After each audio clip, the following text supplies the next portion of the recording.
What if I were to suggest that you play a key role in the awakening world? And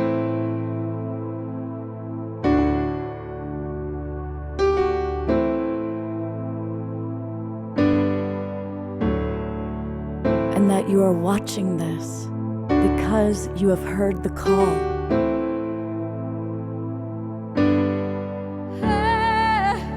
We can start right now by opening our hearts and minds.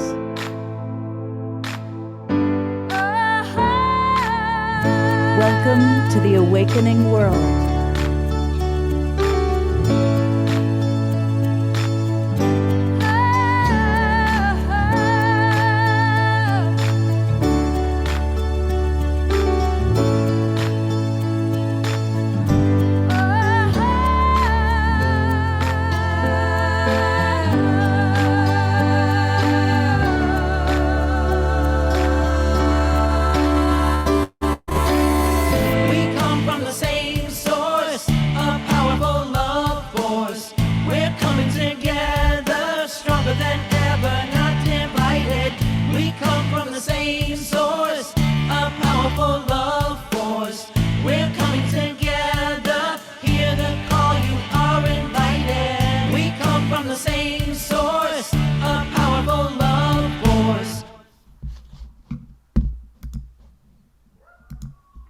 Welcome, everybody, to the Sacred Sunday edition of the Awakening World.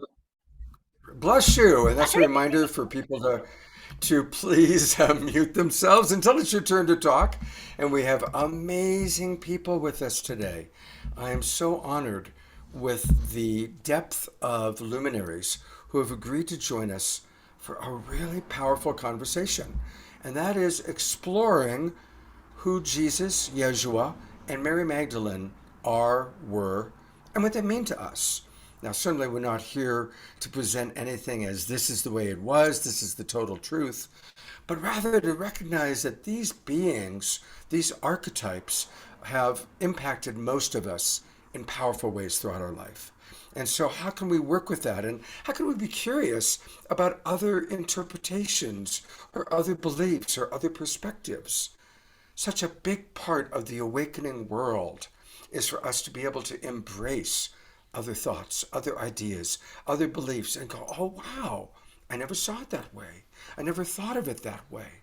And so let's all open our hearts, open our minds. And in a moment, Heather Salmon's going to lead a beautiful meditation to help us to do that. But a couple of quick things. For those of you who are watching on Facebook, first of all, welcome. We really appreciate all the people that watch us on Facebook. A big thank you to John and Summer Raymer and their Sign Network that gets us out to as many as 100 Facebook groups and pages for all of the shows that we do. So we really appreciate that. And a big special welcome to those of you who are watching on Unify.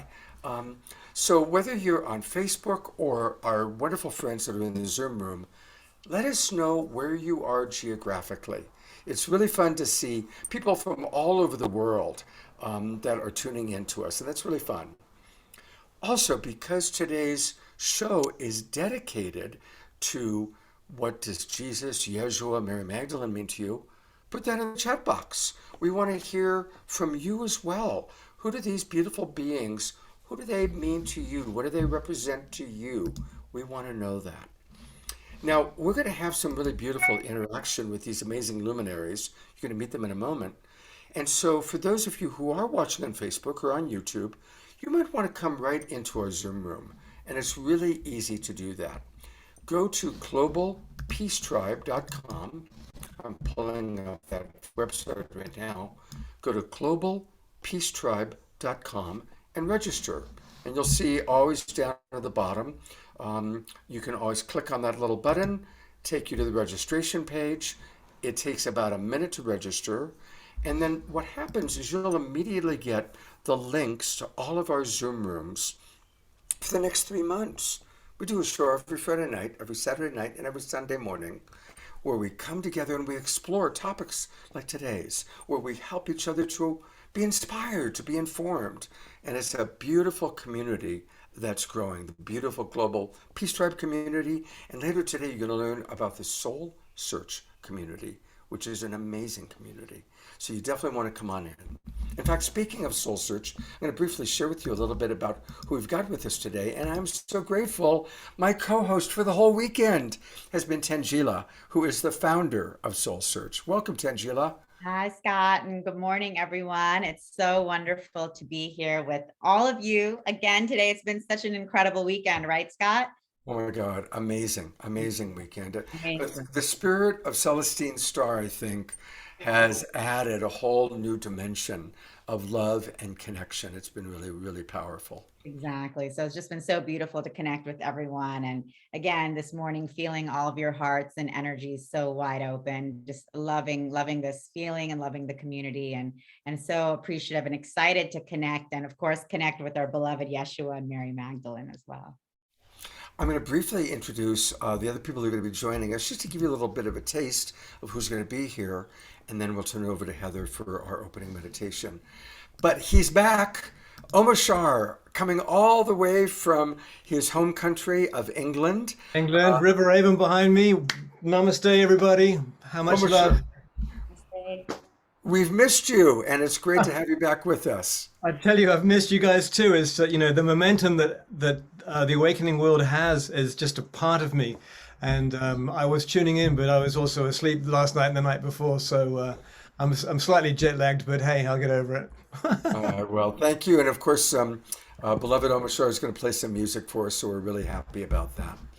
I'm excited. We have a brand new guest who hasn't been on any of the Global Peace Tribe shows before, and this is Tezikiah Gabriel. I met her.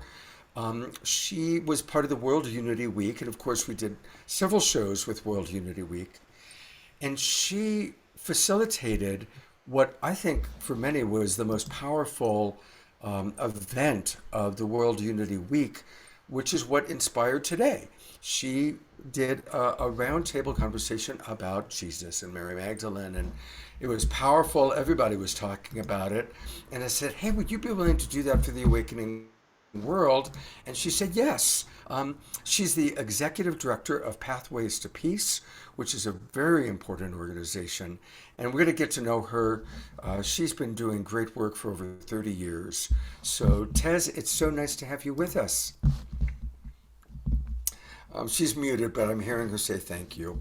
And Heather Salmon is with us. Heather is a longtime friend, and she's an ordained priestess in the whole ISIS community.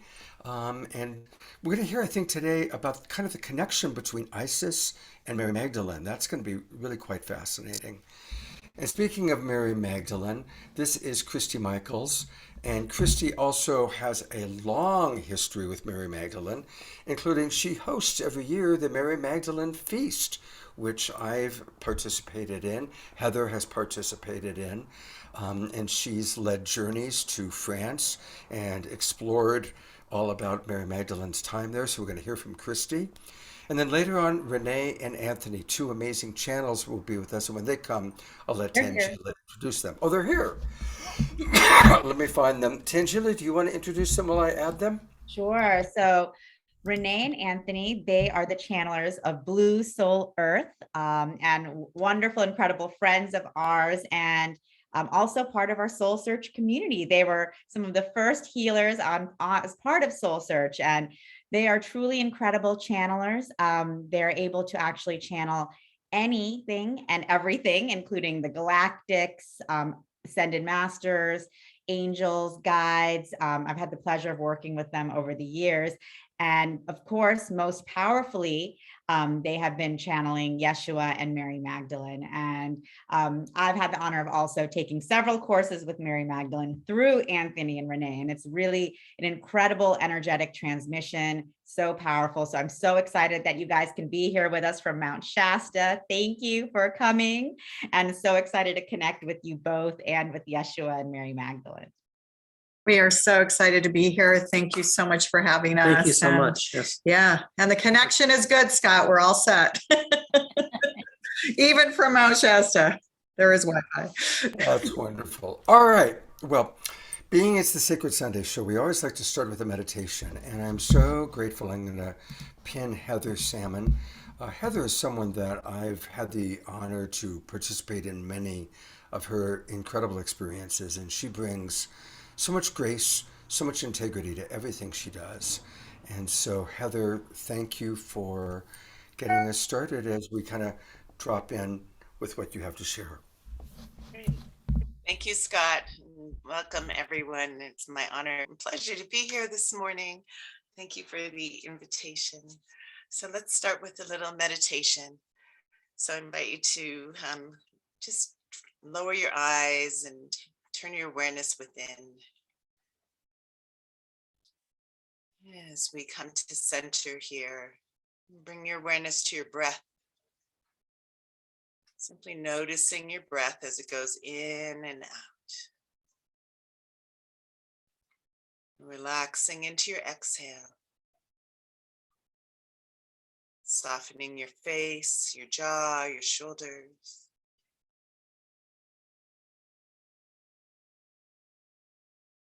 Deepening your breath into the area of your heart.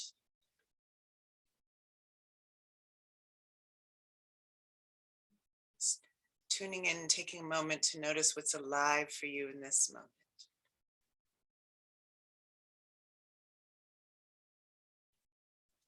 Maybe noticing and presencing already the energy of this show of Yeshua and Mary Magdalene.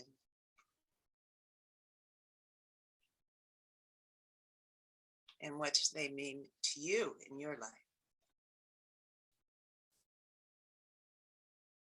And deepening your breath now into the area of your belly. Just allowing your belly to be soft and rise and fall.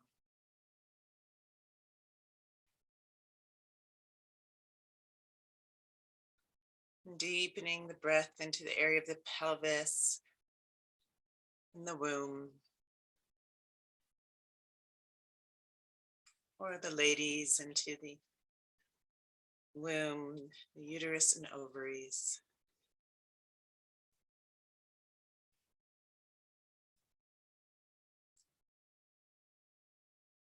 And deepening your breath all the way down to the base of the spine, to the root chakra, located at the space between the anus and the genitals.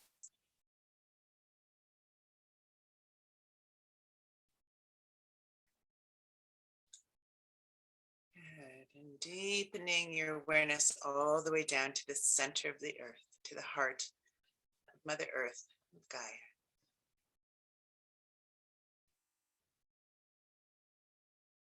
And as you tune in, just allowing whatever the earth is wanting to reveal to you in this moment to be revealed.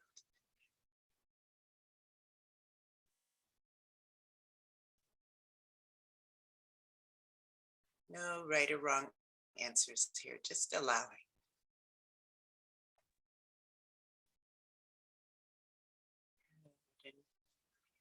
Bring your awareness back to your root chakra and let's send down a brand new grounding cord or ground yourself however you like.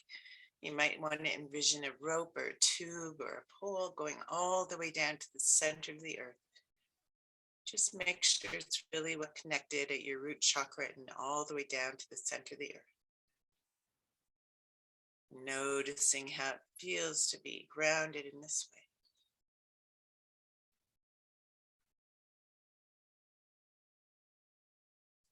And now simply releasing down that grounding cord, anything that's no longer serving you, anything that might be pulling at you, just letting it go, anything that would inhibit or limit you from fully receiving and opening to the blessings of the teachings, the wisdom, the knowledge, the divine inspirations that are coming forth this morning.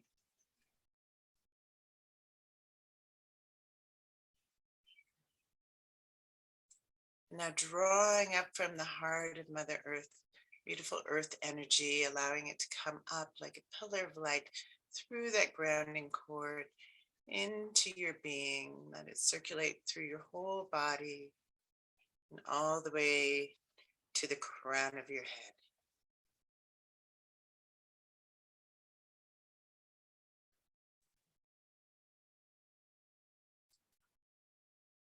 And now from the cosmos, let's call in beautiful divine Christ white light, opening through your crown chakra, and let it come spiraling in through and around, completely enveloping you in this divine Christ light. This beautiful, warm, golden white light. Let it go down, some of it down into the earth, and now envisioning yourself cocooned in a beautiful eggshell-like structure with these earth and cosmic energies melding and rebalancing you and encasing you in a beautiful citadel of light.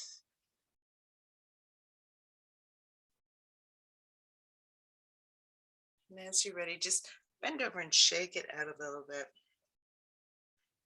And come rolling back up.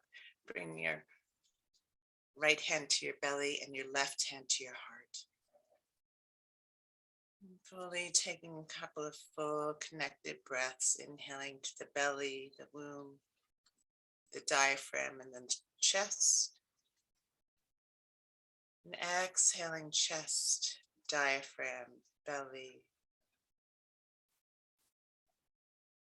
And inhale, belly, diaphragm, chest. And exhale, chest, diaphragm, belly. And one more breath here. Inhale, belly, diaphragm, chest.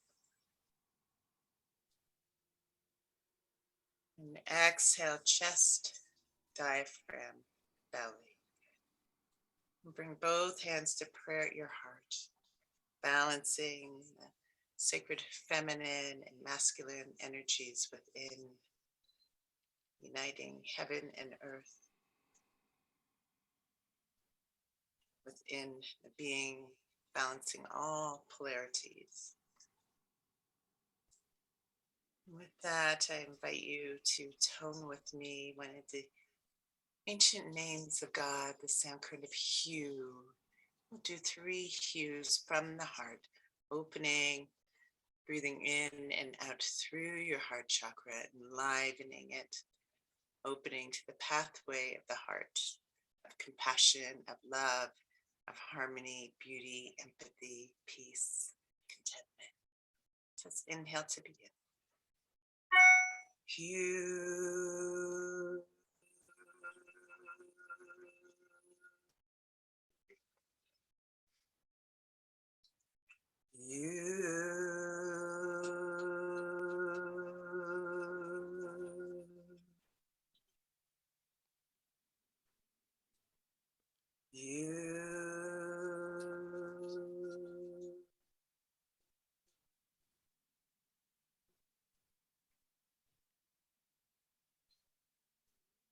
That we open our circle for the blessings of this time, this very special transmission, teachings and inspirations for beloved Yeshua and Mary Magdalene. So be it. Blessed be.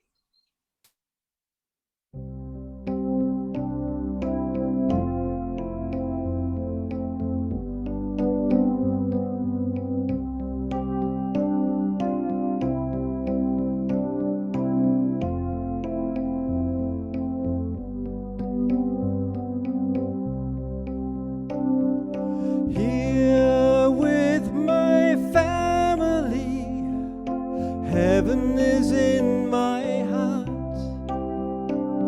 I sing of the love I am and know that we never part. One heart, one love, one life we live. One heart, one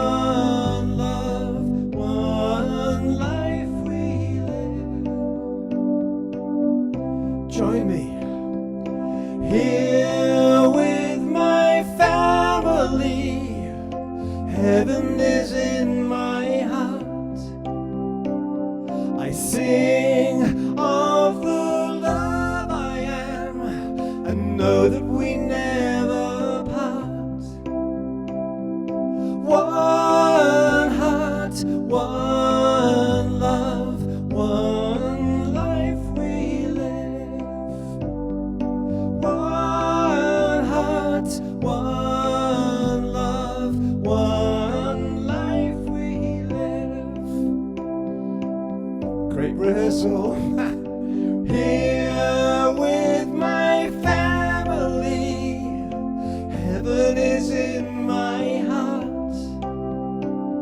I sing of the love I am and know we're never apart. There is only one heart, one love, one life we So grateful to be here with you. one heart, one love, one life we live. Last time. Here with my family, heaven is in my heart. I sing of the love I am and know we never are apart. There is only one heart, one love, one life we live. One heart, one love, one life we live.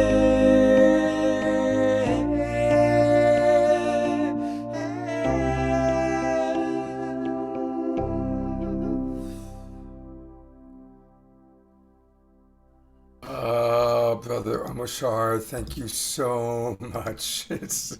You just add so much. And Heather, thank you so much for that beautiful, perfect opening meditation. Really grateful. I'm so inspired with all the people that are with us. So many of our favorite Global Peace Tribe friends are with us today, and certainly some amazing luminaries. And what an incredibly important conversation to have. And I'm delighted. I love co-hosting with Tanjila. And for any of you who don't know Tanjila, probably most people watching on Facebook that are new, she is the founder of SoulSearch. We're going to learn all about SoulSearch a little bit later on in the show. But it is we're all coming together during this incredible time of transformation as our planet changes, as humanity wakes up to a higher consciousness. We're all coming together, and Tanjila is a powerful international community, global leader, creating community through SoulSearch. But what I want to focus on right in this moment, Tanjila, is the remarkably diverse exposure you've had to so many different cultures, so many different religions, raised Islamic, living in New Orleans, Afghanistan, Biafra, traveling the world. So tell us a little bit about your journey and what Jesus, Yeshua, and Mary Magdalene mean to you. Thank you, Scott. What an amazing question, and just so incredible to be here with all of you connecting. So yes, I was raised Muslim, and I was born in New Orleans, but I grew up in Saudi Arabia. So, or many of you may know, is where Mecca and Medina are the holy cities of Islam. So I actually spent most of my younger years spending a lot of time in the holy cities, really immersed in the teachings of the Quran and the traditional Islamic ways of praying and meditation and practice. And actually, Jesus is an extremely important part of our Islamic tradition. And he, in Islam, we consider Islam the last religion, after Christianity and Judaism. And so we really do believe that within Islam, that, these are the Abrahamic religions, and Jesus and Mother Mary play a very, very important role in our faith. And Mother Mary also has an incredible role in the Quran and in the Islamic religion. So I actually grew up with a lot of reverence for Jesus. And he was actually a big part of my spiritual upbringing, just as Prophet Muhammad was. And so, but I was never exposed to Mary Magdalene. And I didn't really have any knowledge of her except for when once we moved back to America after the Gulf War started. And when I was in high school, I started investigating other religions because it never really quite sat with me. Just like, why do we have like one religion? And, what about all these other faiths? So once I was older and I moved back here, I started studying Christianity more deeply and reading the Bible and the Torah. And that's when I started having some exposure to Mary Magdalene, but I didn't really get a chance to know her until I started working with Anthony and Renee, which was actually very recently in the last few years, as part of my spiritual awakening. Spirit brought me to the Bay Area and introduced me to Anthony and Renee. And it's through them that I really started connecting to my galactic families and spirit guides and ascended masters and angels. And Mary Magdalene came through quite powerfully as this force of nature, this divine feminine who has been suppressed and hidden for so long, but no longer. So what a miracle and what a blessing and a gift, because I feel for my own spiritual awakening, she has been such a huge part of this, bringing the divine feminine back to my consciousness in a really huge way. Her connection and love and relationship with Yeshua. And then, of course, her and Mother Mary's connection to Isis and being priestesses of Isis in the temple of Isis, and also my own connections to being a priestess of Isis in ancient Egyptian times. So such a long history there, but Yeshua and Mary Magdalene play such an important role, and Anthony and Renee have been so profound in that for me and with me as as bringing through these incredible beings for us. Oh, thank you for sharing that, Tanjila. And of course, we're going to hear from everybody much, much more. I'm also going to do my best to monitor some of the comments coming in from Facebook, from our Zoom room. So, of course, I won't be able to read everybody's comments, but I'm going to just read a couple right offhand. Something kind of fun on Facebook through Unify. Linda writes, wow, this is Linda Young Thomas. Wow, I just happened upon this Facebook Live, and of course, the universe delivers. I just finished reading the Magdalene manuscript. So I love the synchronicity of that. Patty Sullivan writes, so grateful to share this experience coming from Chandler, Arizona. Eleanor Joy writes, I resonate with that. Mary and have reminded myself of it very often since the last time you shared that with us. And Eleanor, of course, is one of our wonderful regulars who's with us. So thank you. I will periodically, read some of the comments coming in. I'm going to bring on Tez next. And again, this is her first time on a Global Peace Tribe show. But Tez, you are in the beginning. There was Tezikiah Gabriel, and it was good. You started this. This is all a response to the beautiful event you created on World Unity Week. So thank you so much. Well, that was the co-creation of many, many, many. I am just so honored and delighted to be here, Scott, and to be in this glorious company. Oh my goodness, audience included. And so thank you for inviting me. I feel very much at home. Oh, thank you, Yenny. You fit right in.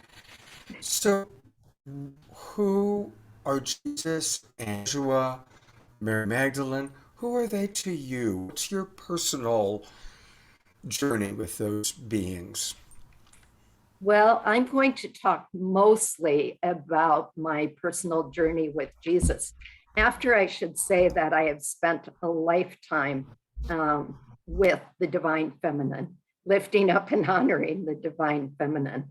But I have a very personal, dynamic, rich, and joyful experience with Jesus. So I'm going to talk a little bit about Jesus in my time and a little bit about Mary Magdalene at the end and the pairing. And so my experience with Jesus not began because I was I was a mystical child, always interested in the sacred and sacred rituals. And so most of my experience as a child was wafting in and out of various religious traditions. I loved the statuary and the incense, the candles in Catholicism. I loved the singing in Protestant churches. I loved the evangelical call and respond. So I grew up knowing that there was sacred within me, knowing I had a purpose, and also being very in touch with the information that I received that I recognized at a very young age that others weren't getting. And so I learned pretty quickly to suppress that in terms of speaking about it, but never suppressed my knowing what I knew. And so, and when I was 21 and I was pregnant with my third child, I hit a very dark time in my life. It came through a very devastating experience. And I felt so devastated that I actually, had I not been pregnant, I considered taking my own life. And because I didn't know what to do, I went to our local pastor in our church, who also didn't know how to help me, but helped me more than he could ever know, which was, he said, go home, get down on your knees and pray. And so that's what I did. Immediately, Jesus lifted me. And I had this mystical experience that transformed my life.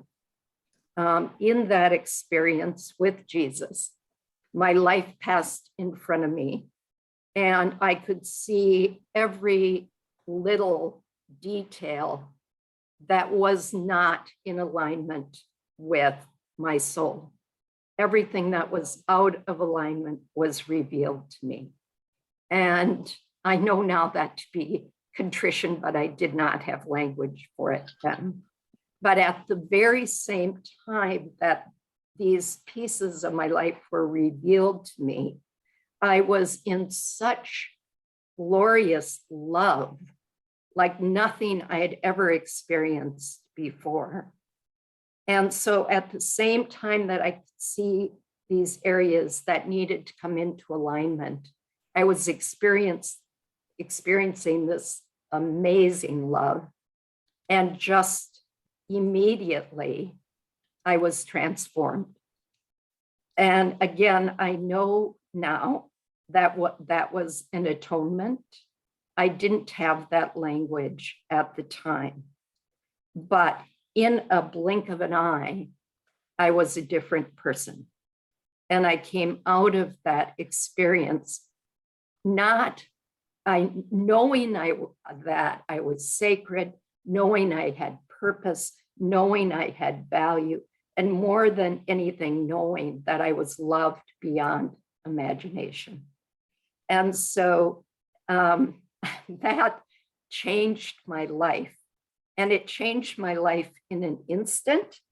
And it also kind of prompted an evolution for me, because I still came back to a life that, of course, was not perfect.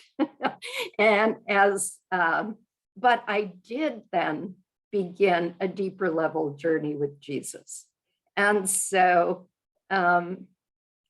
Jesus and I have been companions since that time. And Jesus comes to me through my dreams. The sages say that there are 3 ways to connect with the divine. One is prayer, where we talk to God, I'll say. One is meditation, where God talks to us. And another is conversation, where we speak back and forth. I have conversation with Jesus and with Spirit as a whole, because Jesus, of course, is part of that whole. My dreams, when Jesus comes to me in my dreams, sometimes they're funny. Sometimes they're a kick in the butt, but always they are incredibly loving. And so I have had a number of Jesus dreams. And as a result, my friends tease me that it's the Jesus Chronicles as I'm talking about another dream, and they're always life-changing.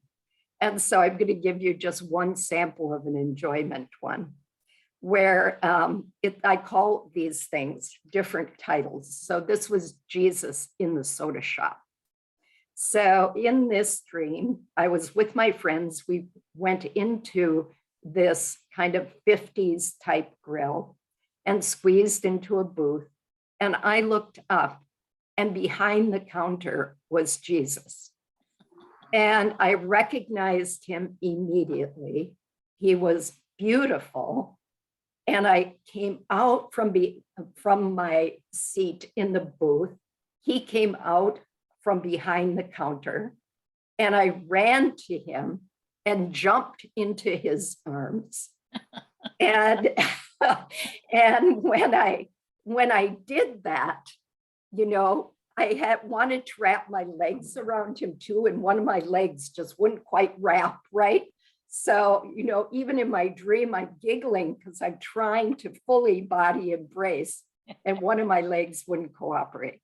But he held me and said, "I love you." And I said, "I love you." And it was the most profound feeling of love, once again, in every one of these dreams. And then the dream was gone. So Jesus comes to me sometimes with very deep messages, and sometimes just to remind me how much I'm loved. And so I have so many stories, but I don't want to take any more time than need be, because I want to honor what everyone else has to say. So let me say that what I know about Jesus is that he came to model and provide a message. The modeling was that we are both human and divine. Jesus Christ, right? Jesus, the human, Christ, the Christ consciousness, the God, and that all of us are human and divine. He said that repeatedly. I'm doing nothing that you cannot do. The message was there is no separation, right? That there is no way we could be separate from source. And given the times that he came, and the kind of obsession with law as a way to be sacred, to be holy, that he came to say that these rules don't matter. You cannot be separate from God, from others, from all that is. And so it's about oneness. It's about unity with all that is. And to this day, 2,000 years later, we're still grappling with hearing, with the awareness of that message. And of course, we can't be separate from all that is. And yet that mad idea that we are still permeates our culture. And many other cultures. So both to model and to provide a message. And that relationship, that modeling and that message has transformed my life, continues to transform my life. And I'm forever grateful. I will say that I do have a connection with Mary Magdalene. And of course, the obvious that we'll all say is that it's the joining of the divine feminine and the divine masculine. When we think about Mary Magdalene and Jesus. For me personally, one of the messages, I'm very connected to Lilith. And when I ask about Lilith, what I get is its bloodlines. And when I ask about Mary Magdalene, I know that it's lineage with Lilith. And so again, what we know about the reappearance of the sacred through many lifetimes. So, and again, thank you so much. So much. We have so many amazing people, so I do need to move forward, but we'll come back to you later in the show, of course. And I just want to say, I can feel your incredible love affair with Jesus. That's how I'm experiencing it. Clearly, it's a beautiful mutual love affair. I can feel your love for him, but even as you're recounting the dreams, I can feel his love. I can feel that beautiful cycle and that flow. And what grace in your life to have that experience. I just want to say that is beautiful grace that you have that. And I would only say that we have access, every one of us have access to it all. And so thank you for allowing me to share. And again, absolutely. I'm not going to say anything that, we just need to remember, because it's all right here. The knowledge is already known. We just each need to remember who we are. Thank you. Thank you so much. Thank you. We're going to hear from Christy Michaels next. But, a thought that came to mind, as some of us are watching this, imagining some of you are relating deeply to what Tez has experienced. But I also want to acknowledge those of you that haven't had a personal experience of Jesus, that haven't had Jesus coming to you in their dreams. And I don't want you to feel isolated or that there's anything less than. We all have our own unique journey. But I'm remembering that it started for her when she was in that really dark place and she dropped to her knees. Now, I'm not suggesting we have to hit a dark place or we have to drop to our knees, but there is something about opening to receive. I love, one of my great teachers is Paramahansa Yogananda, and he spoke a lot about just ask, keep asking. Whatever it may be, whether it's Jesus that you relate to or another archetype, reveal thyself to me. Reveal thyself. And creating the opportunity to be open to have an experience and maybe to look at what do I need to change within myself so that I am open. Maybe there's an authority figure that told you that was bullshit and that doesn't really happen. Maybe there was a disillusionment in your life about your initial religion that you grew up with. So what blocks might we remove so we can really drop into that reveal thyself place? And then you never know who might show up. It could be Jesus or Mary Magdalene or any number of other beautiful saints and spiritual teachers. So I just wanted to put that out, and I was inspired by thinking about what Tez experienced. In introducing Christy Michaels, she's a longtime friend. Christy and I have worked together for years.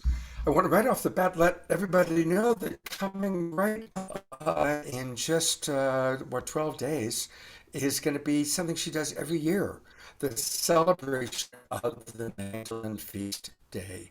And we'll talk more about that, but Christy has been dedicated to this for so long, for so many years, and so it's perfect that she's available to join us. And also, some of you are asking, what about Celestine? Celestine Starr, for any of you who don't know, is a beautiful, beloved elder who's a big part of our community, and she passed away quite suddenly last week. And she was very involved with Mary Magdalene and the Magdalene Feast. So there's an interesting synchronicity, and we had scheduled this with Tez before Celestine passed away. So there are magical things asunder. And to briefly share a little bit about that, here's Christy. I'm going to put the full spotlight on you, Christy. And briefly, she is ordained in the Lyceum of the Holy Sophia by Elizabeth Kelly of the Holy Order of Mary Magdalene. And Christy is absolutely devoted to spreading the gospel of Mary Magdalene, especially as it is mirrored in A Course in Miracles. And kind of Christy's claim to fame is that she has documented the research of Dr. Joe Dispenza in the HeartMath Institute and how that is exemplified in Mary Magdalene's experience as outlined in her gospel. And Christy may want to just briefly explain to people that there is a gospel of Mary Magdalene that we can still find in the Gnostic books, the Gnostic scriptures, but our friends in 321 decided not to put it into the Bible when they decided what books would go in and out. So maybe you can share a little bit about that. Thank you so much, Scott. I love you so much, my dear.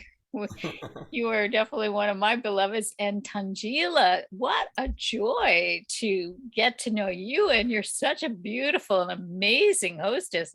I am just loving you. And I remember Celestine acknowledging to me about how much she adored you.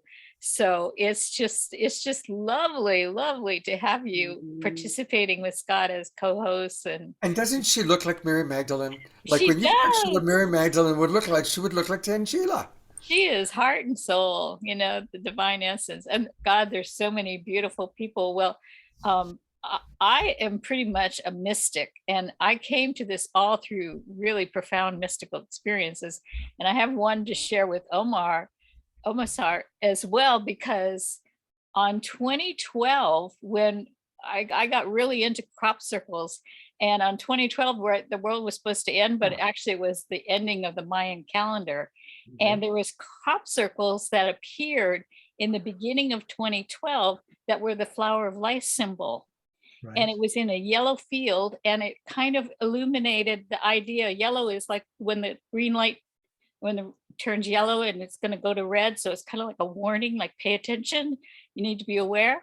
Ready. The last crop circle was in Australia, because Australia summer is our winter, right? So the last crop circle of 2012, and that was the Vesica Pisces, which the center part of the Vesica Pisces is the vulva, which is the womb of the cosmic universe. Yes. And when they've done the sacred geometry on that, the sacred geometry in it comes out to 153, which according to the Greeks alphabet spells out, if you take the math and each Greek letter relates to a letter to a number, it spells out the Magdalene. So we have in 2012, we launched into the way of Mary. This is now the time of Mary. And this is the rise. That's why we're seeing this beautiful rise and opening. And so when I first heard about the Gospel of Mary Magdalene from Elizabeth Kelly, I was like, oh my God, what? There's a Gospel of Mary. How come nobody told me about that? I was just so, surprised and couldn't believe it. So I began teaching it, but it's kind of a daunting text. So I took a whole group of people. We went through it in a very Jungian way. Took a whole year to go through 18 pages, just really dropping in, doing sacred ritual around it. And Donnie was with me on some of those journeys and supporting me with the music. So Heather's beloved. And one time I came to a passage, and that passage said in the Gospel of Mary, and those who seek him and find him will know the kingdom of God. And I'm going, seek him and find him. Is this real? I mean, come on, Mary. Oh, come on, Jesus. Jesus was my brother, and I felt a heart connection to him, but it's like, really? It's him? I have to surrender to it? Okay, so if I have to surrender to him, I'm willing. I just need to know, is there another way to look at this him thing? Because this him thing is a little hard. And of course, in the Course in Miracles, it was weird because the Course in Miracle, the word she never shows up at all in the whole text. So it's always a little disconcerting that there's no representation of the divine feminine. And so I was praying in my morning meditation, and I put that request out, help me understand the hymn thing, or help me learn if I'm supposed to surrender, let me know. And I let it go. And I'm sitting in my meditation, and I hit this glorious, beautiful sweet spot. And I was so enjoying it. I completely forgot what I had asked about earlier. And all of a sudden I hear this very gentle voice, and it says, you tell them it's H period, I period, M period. And I went, H period, I period, M period, what is that? H is for heaven, I is for in, M is for me. Him is heaven in me. And if I do the work to find heaven in me, then the very next sentence in the Gospel of Mary said, you walk forth as heaven in me, sharing and extending that heavenly love, that peace. And so I was like, yes, I knew it. It was like, yeah. So that's the work that we all have to do. And of course, that's what the Gospel of Mary Magdalene documents. It documents how she actually got to find heaven in her and connect with the heaven in me. And then she ran to Jesus and she goes, I had a vision, because it's done through visioning, right? Without a vision, the people perish, right? And so Jesus looks at her and he goes, oh my God, you did, because it was so authentic and so real. And even Peter, the Apostle Peter, he could tell, like, what's going on here? Something's happened to this woman. I don't understand. And yeah, you're not listening, Peter. You want to be attached to your cultural belief that women are less than. And that's why the genius was Jesus appeared to Mary Magdalene, because he knew that he was one with her and they were equal. And so it's the wholeness of heaven in me joining together with heaven in me, and we become as one. Blessed be. So I'm really excited about that.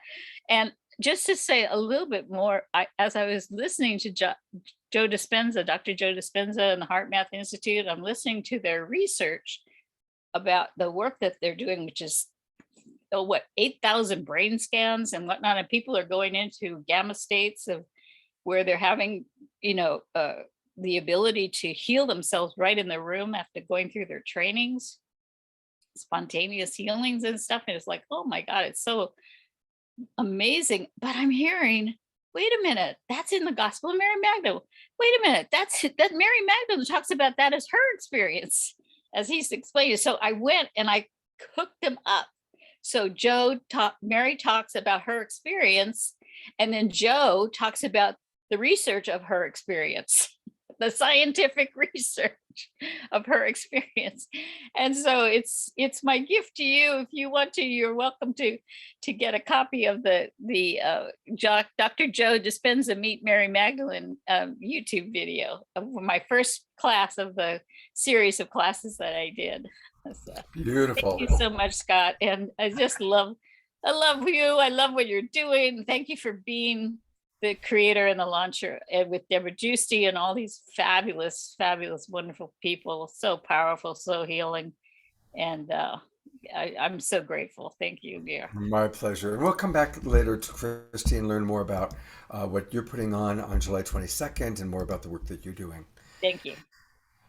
We have an abundance of wise luminaries with us today, and we're going to hear from Heather Salmon next. But don't worry, Renee and Anthony are here, and after Heather, we're going to actually have them channeling, and we'll see what Yeshua and Mary Magdalene actually have to say for themselves through Renee and Anthony. So we're looking forward to that. People have asked about to what degree are we going to honor Celestine today, and we will at the very end, but we have so many amazing presenters that I want to hear from, and this dialogue is so powerful, and there's a lot of wonderful chat taking place. So that's our plan. And we'll have even more Omashar music taking place too. All right, I'm going to bring back Heather Salmon. Of course, she got a homeopathic dose of Heather when she did that beautiful meditation to get us started this morning. Heather is also with her partner Donnie, the co-founder of the Black Swan Temple. She is also an ordained priestess. And Heather, I'd love to hear a little bit about your personal experience with Jesus and Mary Magdalene, and maybe if you could help tie together the connection between Isis and Mary Magdalene and the stars and how that all kind of comes together, because it may be very new for a lot of us and it's quite fascinating. Sure, Scott, thank you. Yeah, so I'm kind of interesting because I am an ordained minister in the lineage of the Church of the Essenes. And it's believed that Jesus and Mary and Joseph and John the Baptist were Essenes. And I'm also a priestess of the Temple of Isis, which Mary Magdalene was also trained under that lineage. So to speak first about the Essenes, I came to the Essenes. I was an actress in Los Angeles. I had a number of careers and I was on a real healing path. And I was very interested in bringing more healing in marrying healing in the performing arts. So I started studying with these different healers and I found this woman, Reverend Lynn Herod de Verges, who I took a couple of her classes. I was like, wow, this is so powerful. Where did this work come from? And she told me it came through the angels, and it was the work of the Essenes. So the Essenes were mystics, prophets, poets, healers, and they walk the sevenfold path of peace. And it's a very dynamic kind of spiritual practice. We look at peace with the body, peace with the mind, peace with your relations, peace with your beloved, peace with your service, peace with the earth, peace with spirit, with the cosmos. So there's so many ways to approach this. And then there's all these beautiful tools that help you to receive direct connection and guidance and cultivate your spiritual practices and energy and paths. So we work with energy, we work with dreams, we work with astral travel, the Akashic records, lots of different aspects. And I work with sacred sound as well, and different arts. And so that my relationship with Jesus, like I was brought up in the church, but when I came to the path of the Essenes, I was like, oh, this is what they were talking about, because it's really unfolding your own spirituality and your spiritual divine connection with spirit and cultivating that within. And Mary Magdalene is dear to me too. I've done many ceremonies and services with Christy, who loves Magdalene, and I have been really praying and deepening my connection with Mary Magdalene. And to me, it's the path of the heart. And they talk about the new in the Gospel of Mary Magdalene, to know yourself, and this is through your heart. And as I was sharing in my opening meditation, the path of the heart is the path of compassion and empathy and healing and harmony and unity, seeing the beauty in all of us and connection. So what a beautiful path that is. And so to me, my relationship is a connection of the intersection of the work of the heart with kind of the practical kind of pillars of light of the way of the ancient Essenes and the sevenfold path of peace. You wanted me to talk about the stars. So Isis, like Osset, is her Kemetic name. Actually, Isis is her Greek name, or Isis, is considered the star Sodap, or Sirius, is called the Isis star. And it's believed that from this constellation, from Sirius, is where actually Buddha and Yeshua and other high masters came from. And they are like it's our spiritual sun and our spiritual elders. And so I'm just going to talk a little bit about Celestine, because I love her. have candle for her. And this past, when the day she passed, there was an alignment with our sun and our spiritual son. They were conjunct, which means they were together. So you might know Sirius as like the dog days of summer, or the 8-8 Lionsgate, and that triggering for the ancient Egyptians, it was their New Year's, because that's when signaled the flooding of the Nile. So a very important star in the Egyptian pantheon. And we know that Jesus was in Egypt. We know that Mary Magdalene was in Egypt as well. So this alignment this week that we had, we're just coming out of it, this conjunction really opened like a portal of light and direct connection with Sirius. And Celestine, I'll mention this here because Celestine would talk about, in her last interview, she would talk about her connection with the Syrian Council. And so as this portal was open, yes, it was Independence Day, and it was this powerful conjunction in which she received her liberation, through which. So I feel like that was really powerful to me. It was a powerful moment and a time of her transition, and a beautiful moment. And she said she was called home onto her next, to continue her work on a different plane. That she is still here with us. You know, as you mentioned this, Leah Sasloff just sent this photo that Celestine's daughter sent, knowing we were doing this show today. And here we are talking about Celestine and her connection. And isn't that an amazing photo of Celestine kind of connecting to what Heather just described? And again, it is fascinating that Celestine left at this particular time with that astrological configuration that you just described. There really is a remarkable synchronicity to all of that. And I love that photograph. And thank you, Leah, for sending that to us. Isn't that powerful? Yeah, it's beautiful. She's like a big sister to me. I really love Celestine. I mean, Celestine and I met when 10-10-10, October 10th, 2010, there was the convocation of the Temple of Isis. And I was invited in and asked to, we were both asked to dance during the convocation and the invocation of Isis, she of 10,000 names. Now, I was asked to dance the goddess Nuit, or Nut, who's a mother goddess, and Celestine was asked to embody Sekhmet. Celestine really wanted to be Nuit. That was who she took through her initiation. She was being in service and devotion to Nuit, to the goddess of the stars. So this is also her connection to these star beings. And Celestine was kind of a little upset. I'll tell you, a little upset. She's like, Heather, I want to dance Nuit, and I would have been happy to be Sekhmet, but she's like, I already have the outfit, look.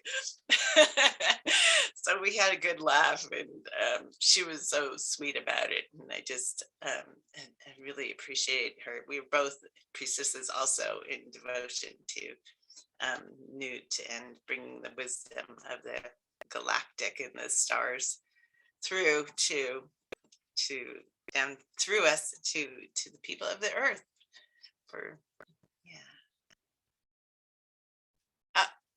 I think you're muted, Scott. Yeah, I'm bringing Tanjila back on. And I just want to let everybody know, today's show is going to go longer. It's going to be a longer show today because we have so many amazing luminaries sharing their wisdom. And so, go get an extra coffee, an extra tea, from the kitchen. We'll definitely hear more from Heather a little bit later. Thank you so much, Heather. And so now we get to hear from Yeshua and or Mary Magdalene directly. And so to tell us a little bit about that and to introduce Renee and Anthony. And isn't this an amazing show so far, Tanjila?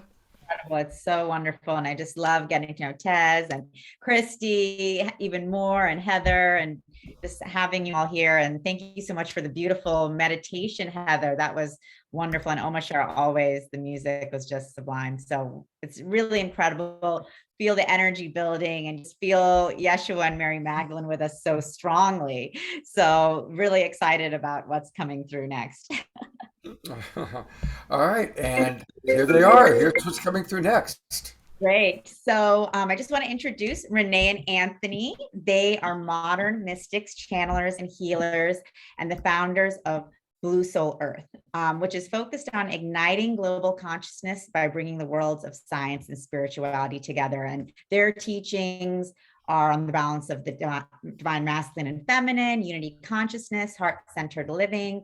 And they have a lot of different offerings and programs. You can check them out on SoulSearch and on YouTube. They have incredible websites, bluesoulearth.com, as well as Study with Spirit, where they actually have a monthly Magdalene membership for women who would like to be a part of that as well, which is amazing. So with no further ado, I'd like to introduce Renee and Anthony, because I know everyone here is excited to just tune in and tap in with our Ascended Masters here. Thank you, Tanjila. Thank you, Scott. And it's so great to be here today, tuning in from Mount Shasta. So what we thought we would do, Scott's asked us just to do just a couple minutes on our connection each to Yeshua and Magdalene, and then we'll just do a little short channeling. Okay. So do you want to start, or? You can start. I can start. Okay. Ladies first. Ladies first. Well, I just loved everyone's stories. The truth is, growing up, I didn't really have a connection to Magdalene per se at all, although I grew up in almost every religion. I was the female version of Life of Pi. So I was baptized Episcopalian, Methodist, Baptist, Catholic, and I'm forgetting something, Presbyterian or whatever, literally baptized all of them. And then I landed on a kibbutz at age 18 and traveled around to all these holy spots for 3 years throughout the world, India, south of France, Israel, all of these holy spots that would later obviously resurface in our lives today. And so those holy spots were really the places where I started feeling these almost remembrance and connection. And then, of course, I met my twin flame over here. And the moment we literally touched, we felt electricity go through our body.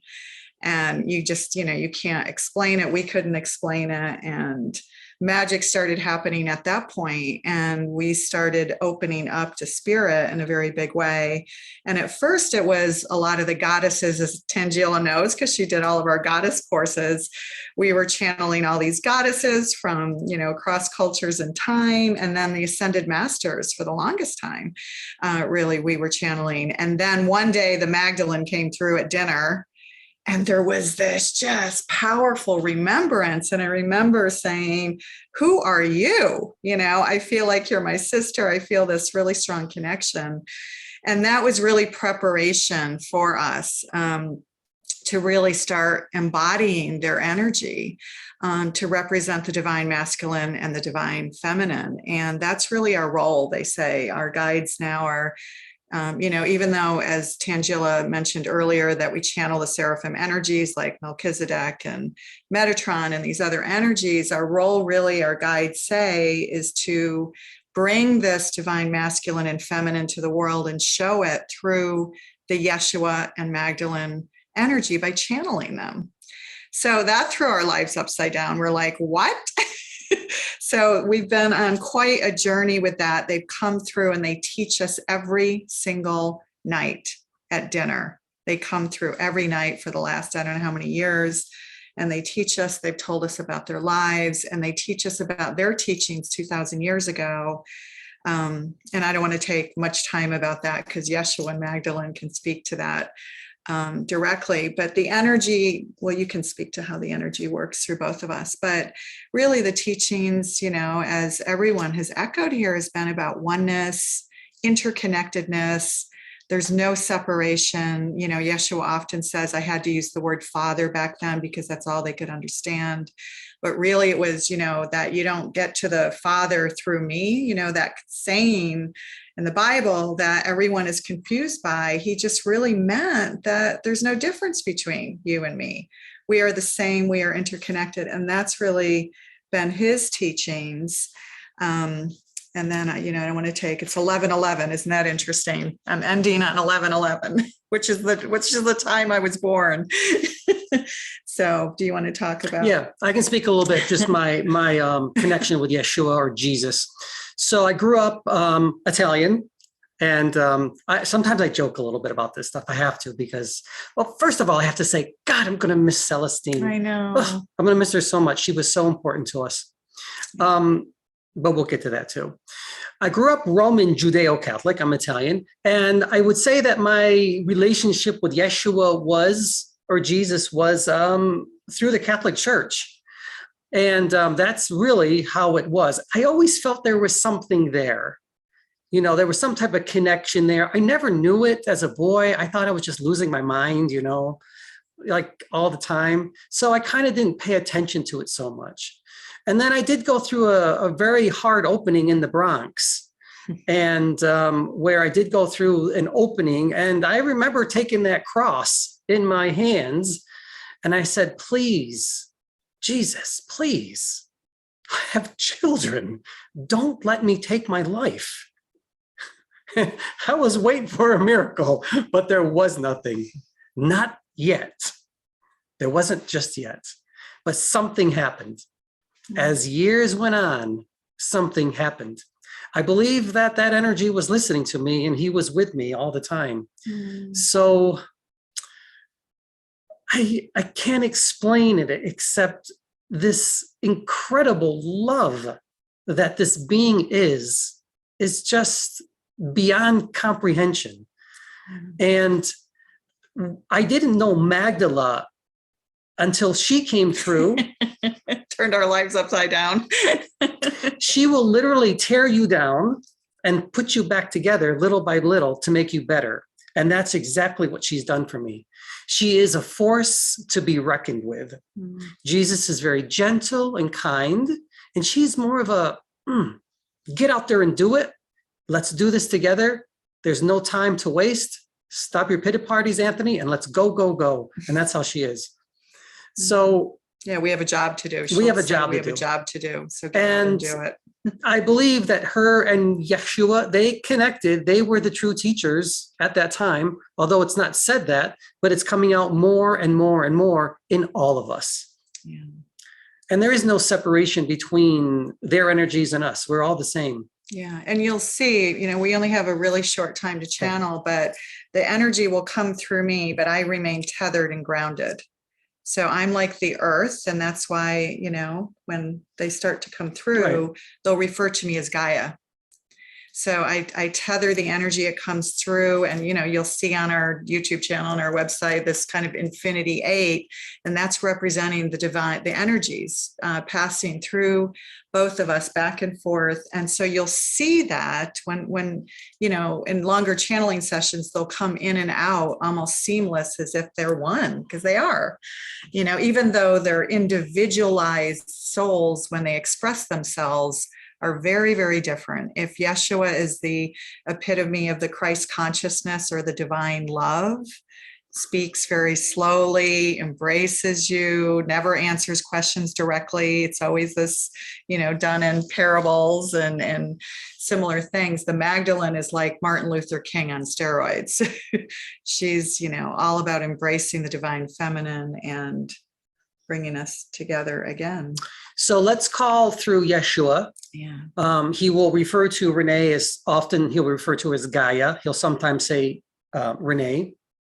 And he'll say, I can't come to you until I come through the feminine. And that's why he comes to her first. So, and with that, let's get started. And Scott, just keep us on time, because I know we've got a short window. So we'll. Yeah, thank you very much. And, everybody is so fascinating. So, normally our show ends at 11:30. I think we're going to go until at least 12 and maybe later. So I want everybody to share. But we all are looking forward to hearing the channeling now. Yeah, just keep us on target because we want to be respectful of everyone's time. Mhm. Thank you. Thank you. Okay. Everyone just sit and relax, as we always do. You do know that it is through our heart that we connect, not through our brain. It is through our heart. When we open up our heart, that is how we connect.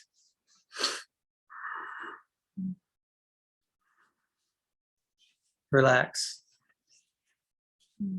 Remember who you are. There is no separation between source and you. There is no separation between God and you.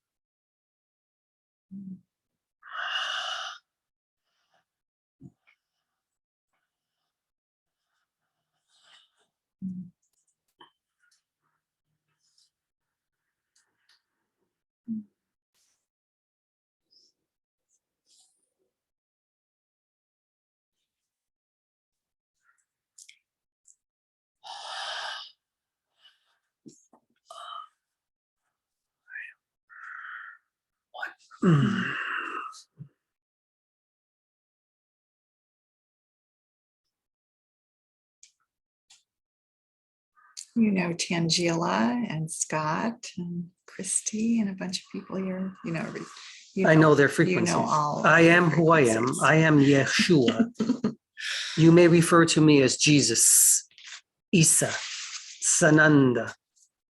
Whatever the name is, it is who I am. I first must say this to all of you. I am with you. I am always with you, but you know that. Magdala is with me. Miriam is here as well. I am here to show you who you are again, simply to remind you. I want you to give this to others as well. Continue on your paths. Enlighten all of them. You truly are the light workers, the true new beings of your species. You are love first. You are light first. And there is no separation between God and you. Remember, I am who I am. You are the same. Gaia, always an honor and privilege to be in your presence. Thank you again. We just have a few minutes if you want to say some words, and then we'll be coming back again. Words Yes. of encouragement.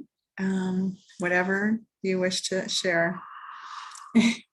Okay.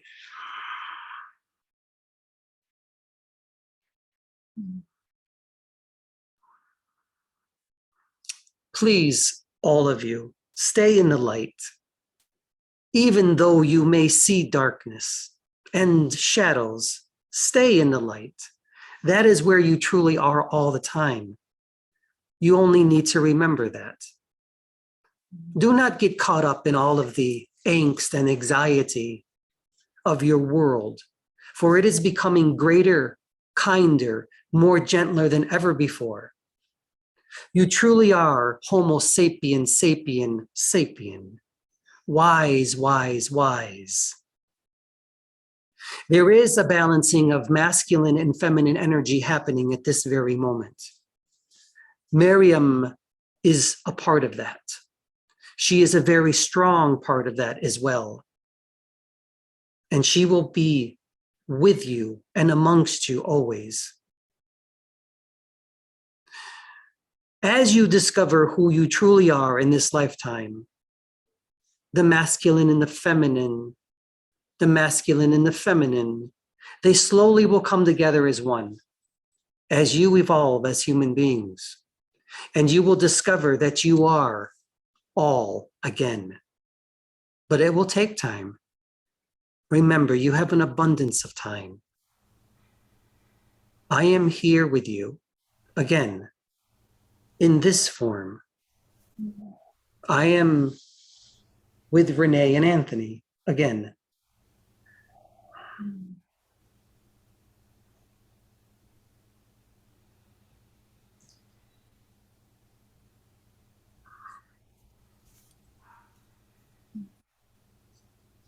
Be of peace. Be of love. Be of gratitude. Be of kindness, and share these gifts with others. And you will see your world blossom in ways you have never seen it before. Know thyself, know thy God. Know who you are in this lifetime and pass that on to others so that they understand as well. I am Miriam of Magdala, and I am here to tell you these words. Do not fear women. Men do not fear the women, and women do not fear the men. For I will always be with you, always. And I will bring you together as one again, and we shall triumph again. Do not be afraid. Thank you. I would love to ask a question, and then we're going to go back to our panelists for a moment, but can you differentiate or help us to understand the differentiation between Yeshua, Jesus, the soul, or the personality, and the Christ consciousness that is available to us all? I don't know if you guys can hear the energy shifts going back and forth. You can feel the difference in frequencies. So his energy is coming back now. I can speak to that. Okay. I manifest in this way because of your own consciousness, your perceptions of who I am in this earth plane. You ask how it is that you can become this, and I say to you, you already are. There is no difference between me and you.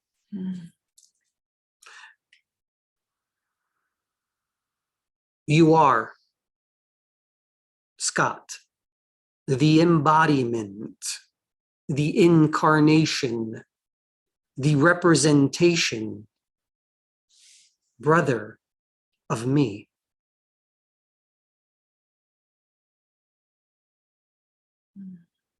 And I acknowledge that in you.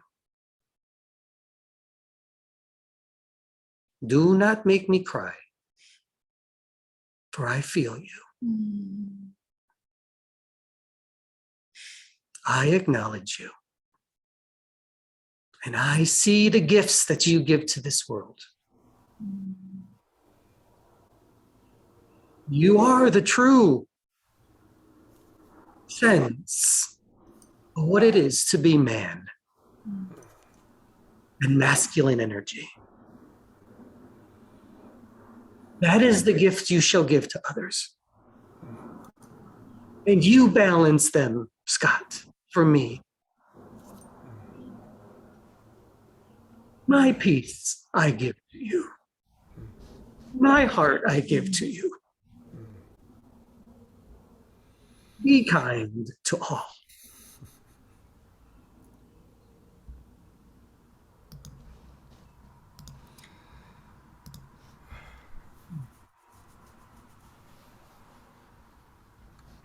It is an honor, and it is my privilege to be received by such beings of God. It is what I am to all of you. I manifest through all of you. And you are a representation of me in my highest form. Peace be amongst you, all of you. He made me cry. But these are tears of joy and of light. I give you my soul to all of you, so you may continue on the work. And Miriam is always here. She will push you further and beyond what you think you are capable of doing, as she had done for me. Without her, I could not have bore the cross during this lifetime.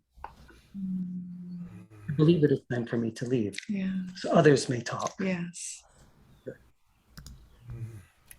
Wow. It's just so very, very, very beautiful. I'm going to bring our other panelists on for a moment here. And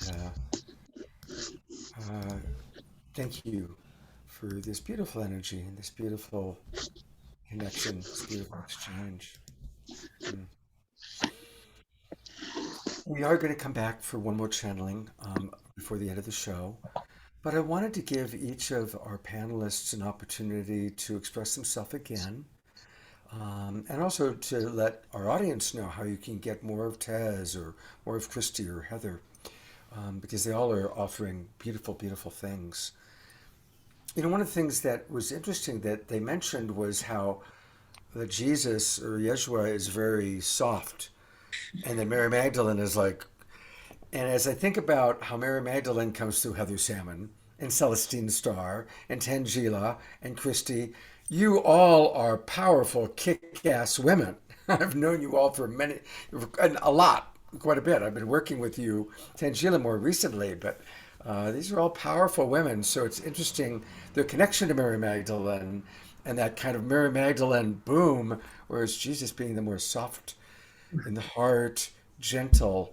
What an interesting juxtaposition, and how needed in our world.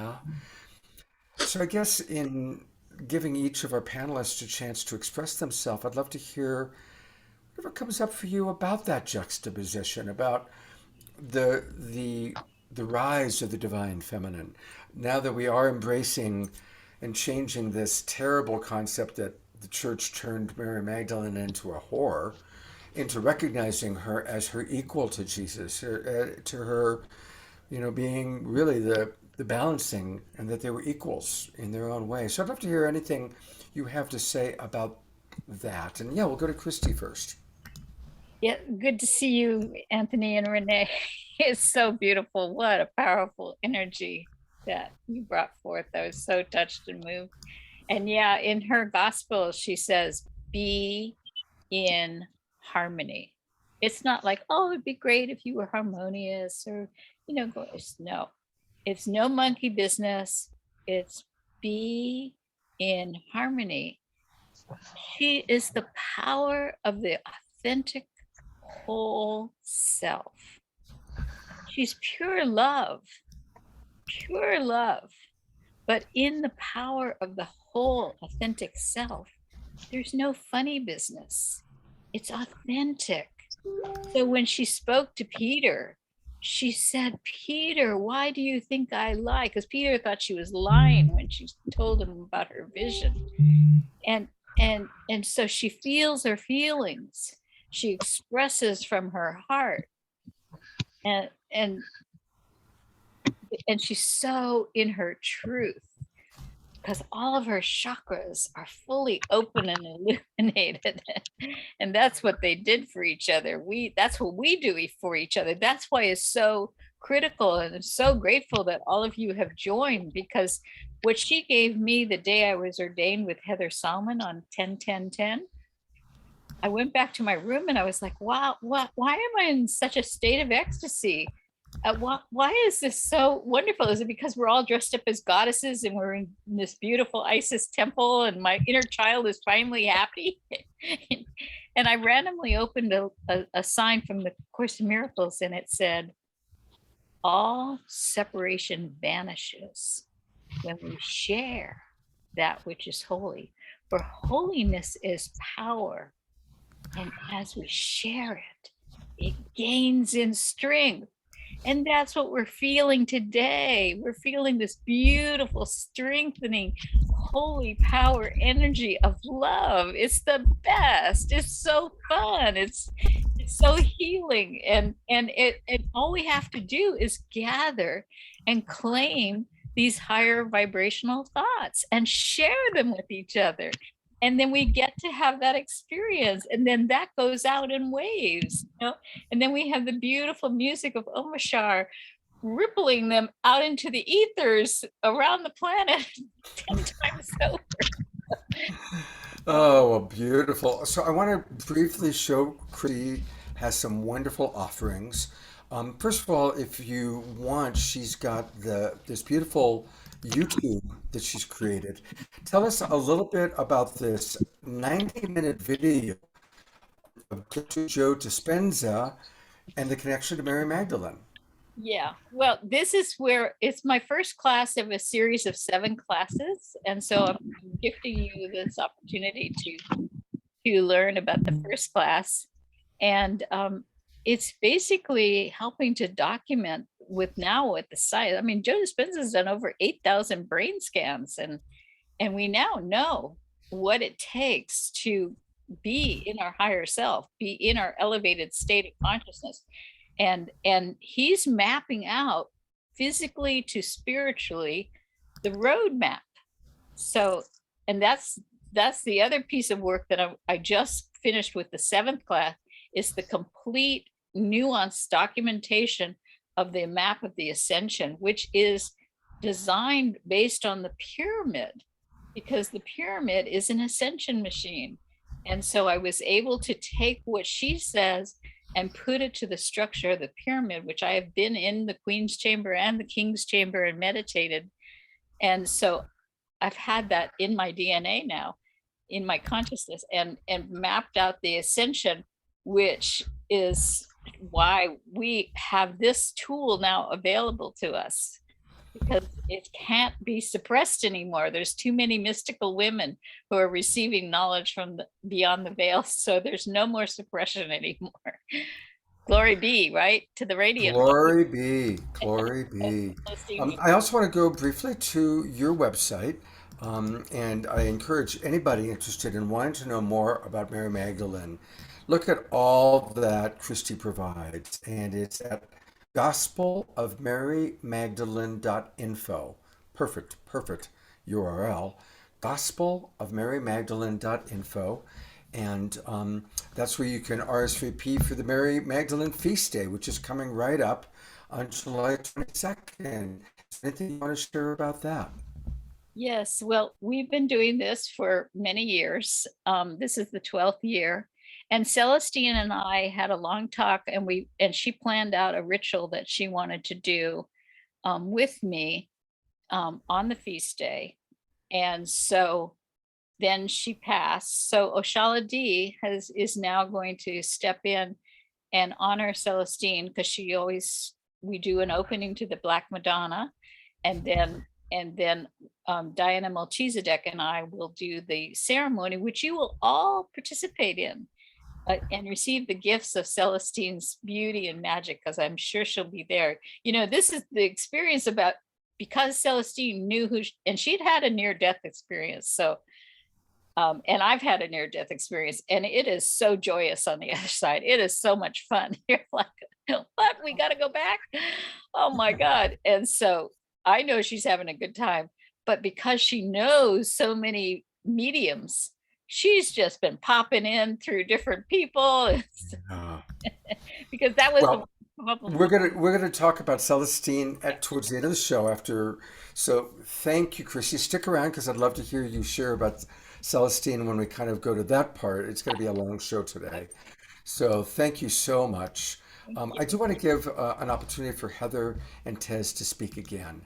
And so Heather, I'm putting the spotlight on you, and would love to hear kind of what you'd like to share next.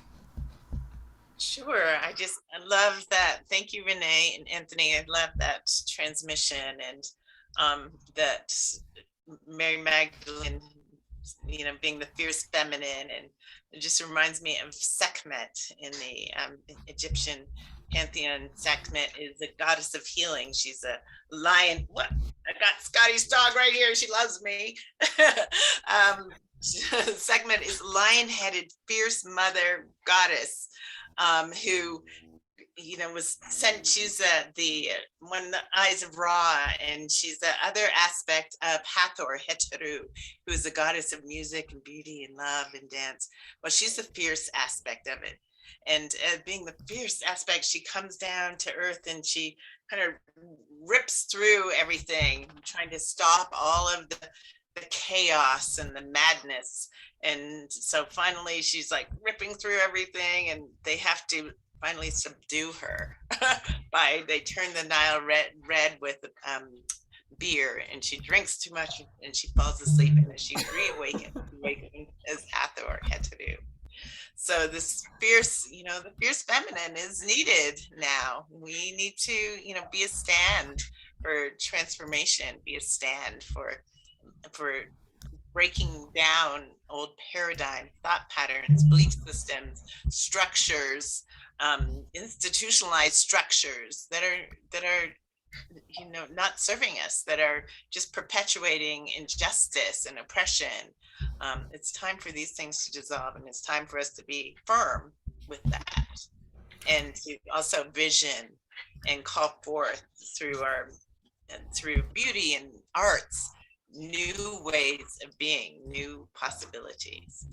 So I just love that transmission of Mary Magdalene being that fierce feminine energy. Absolutely. That is a real truth that you're sharing. Tell us about, you've got some amazing offerings. I've been to Heavenly's old home in Maui. They have an incredible retreat center.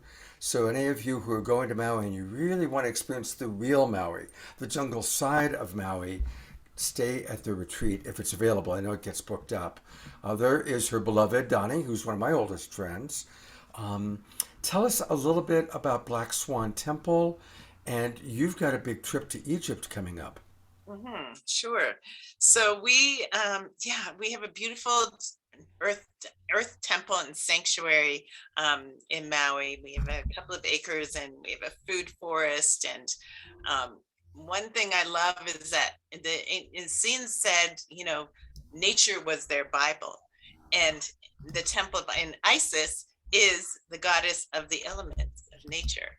So we have beautiful gardens. We grow all kinds of fruits and vegetables and roses and blue lotus, and we make tinctures and scrubs and all kinds of things, jams and all kinds of things of them. And we're erecting a beautiful pyramid, a big copper pyramid in the next couple of weeks. So we're excited to activate that on 8-8 Lionsgate coming up.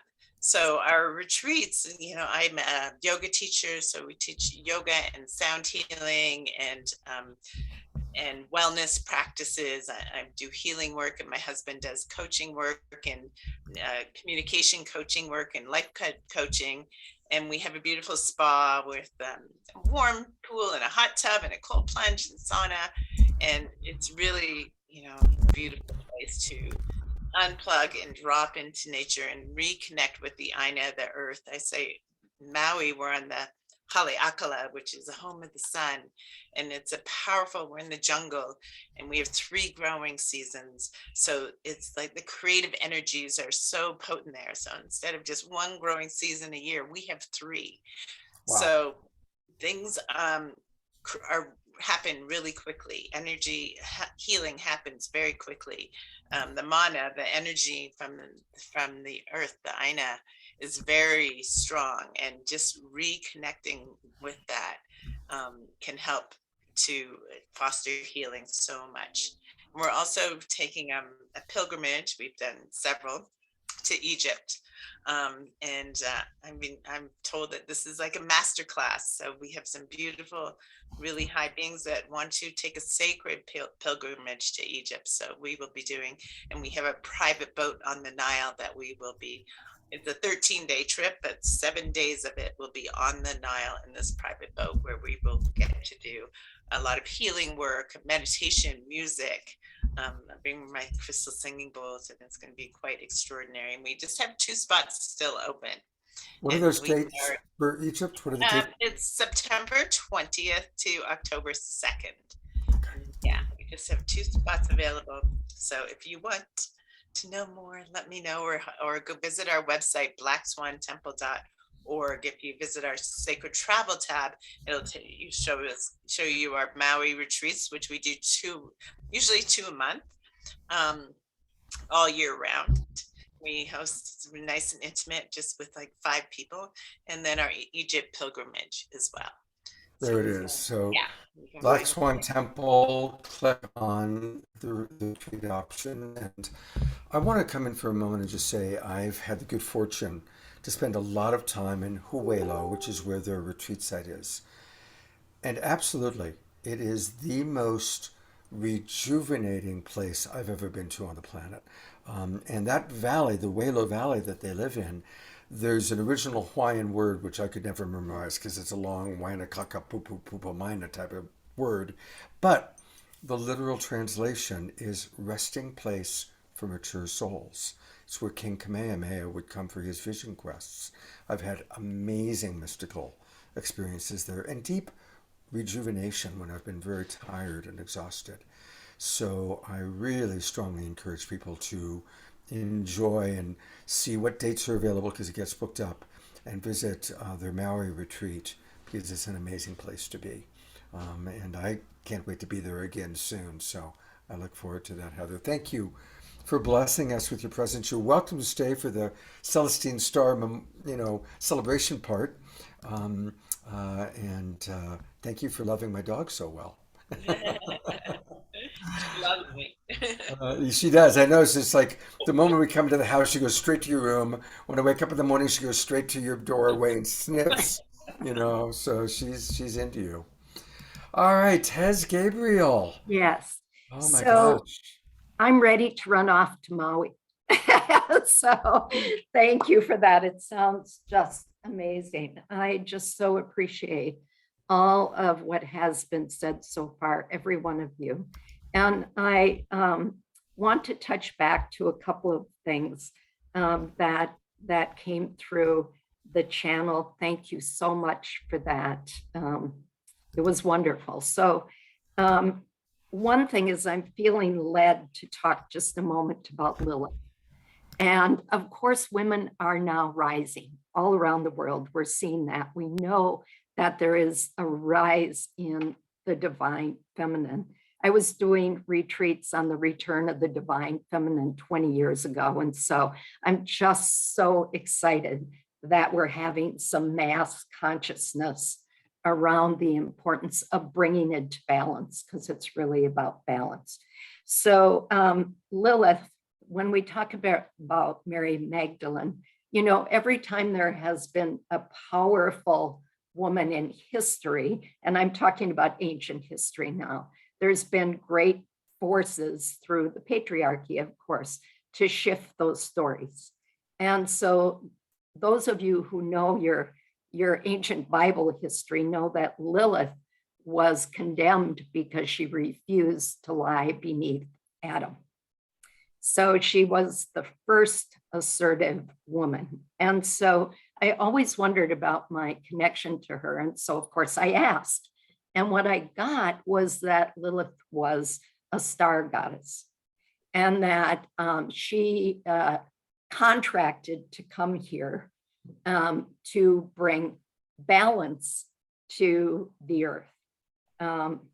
Just as human beings were evolving. And so she came to bring the gift of the stars to the humans who represented the earth.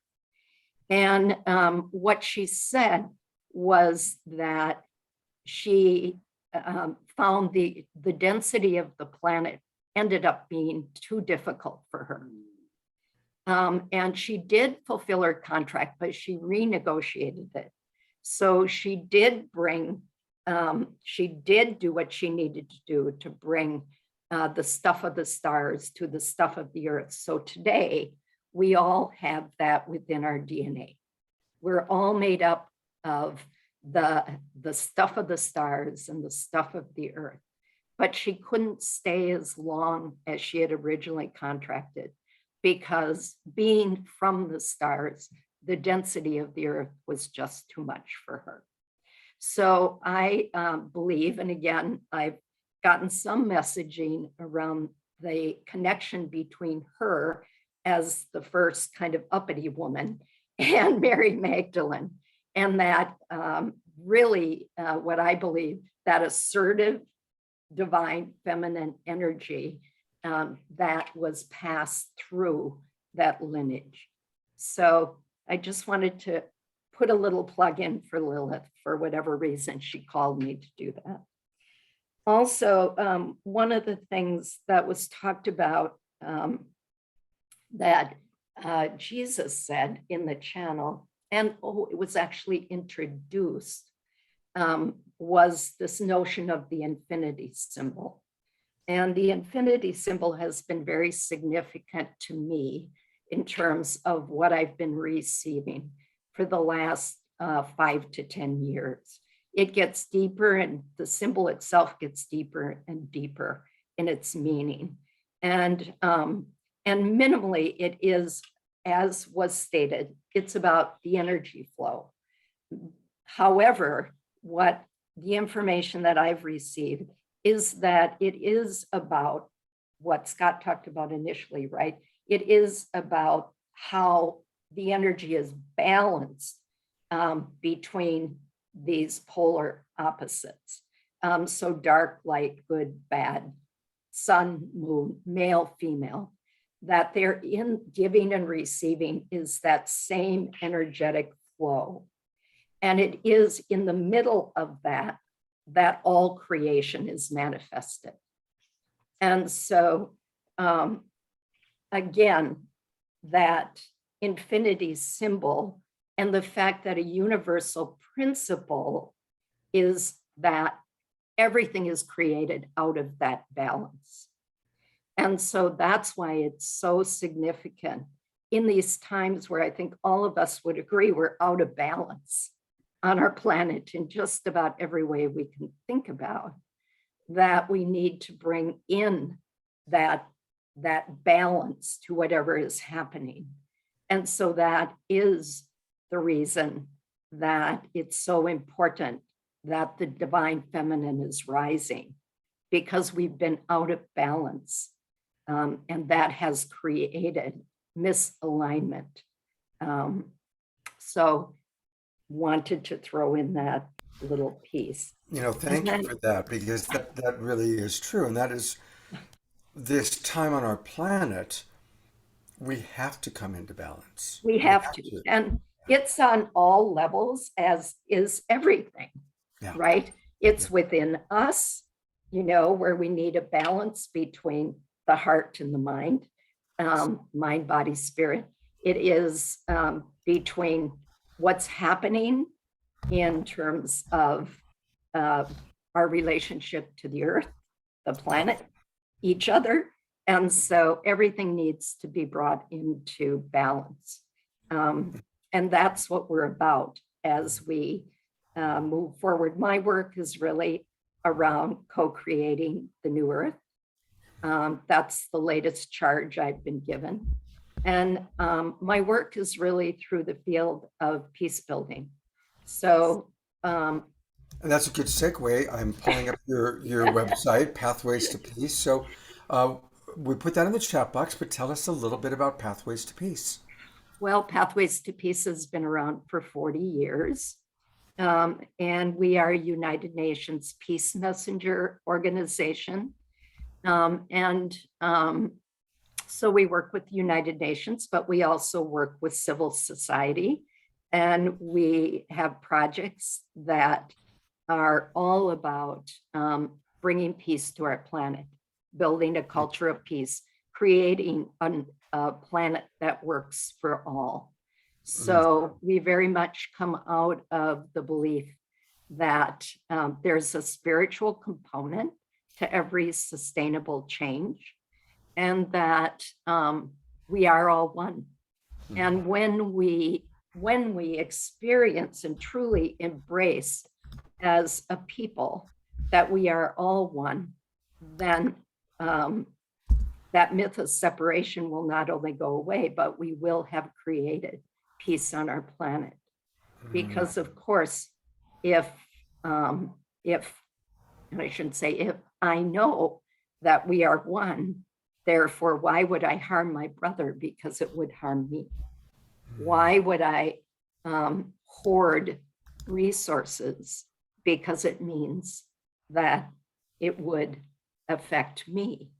And so, once again, this unitive narrative that we're operating with today, and that's taking hold, I believe, in our mass consciousness, because it's all about consciousness, that the end result is peace. It is heaven on earth. And so that's what my work is all about. I should say that I'm an ordained minister. I have conducted sacred ceremonies that are interfaith and multicultural for about 30 years. I also own a consulting firm for 30 years, and we work with nonprofits to really help them do more and better to create positive change on the planet. So while I used to say I did my spiritual work, I did my peace work, I did my consulting work, today it's all integrated. And what it is really the work to bring forth that unity that's going to change everything and create that world that works for us all. So I'll end there. Thank you, Scott. Yes, thank you so much for blessing our world with decades of service. Thank you for blessing our awakening world in your beautiful way. And of course, thank you for coming onto our show. And I definitely hope you'll come onto a future show again with us soon. I'd love that. And thank you for how welcoming you are, Scott, and how beautiful it has been to be in the company of these other amazing people. Thank you. Oh, my pleasure. Thank you so much, Tez. Thank you. Wow. Tanjila.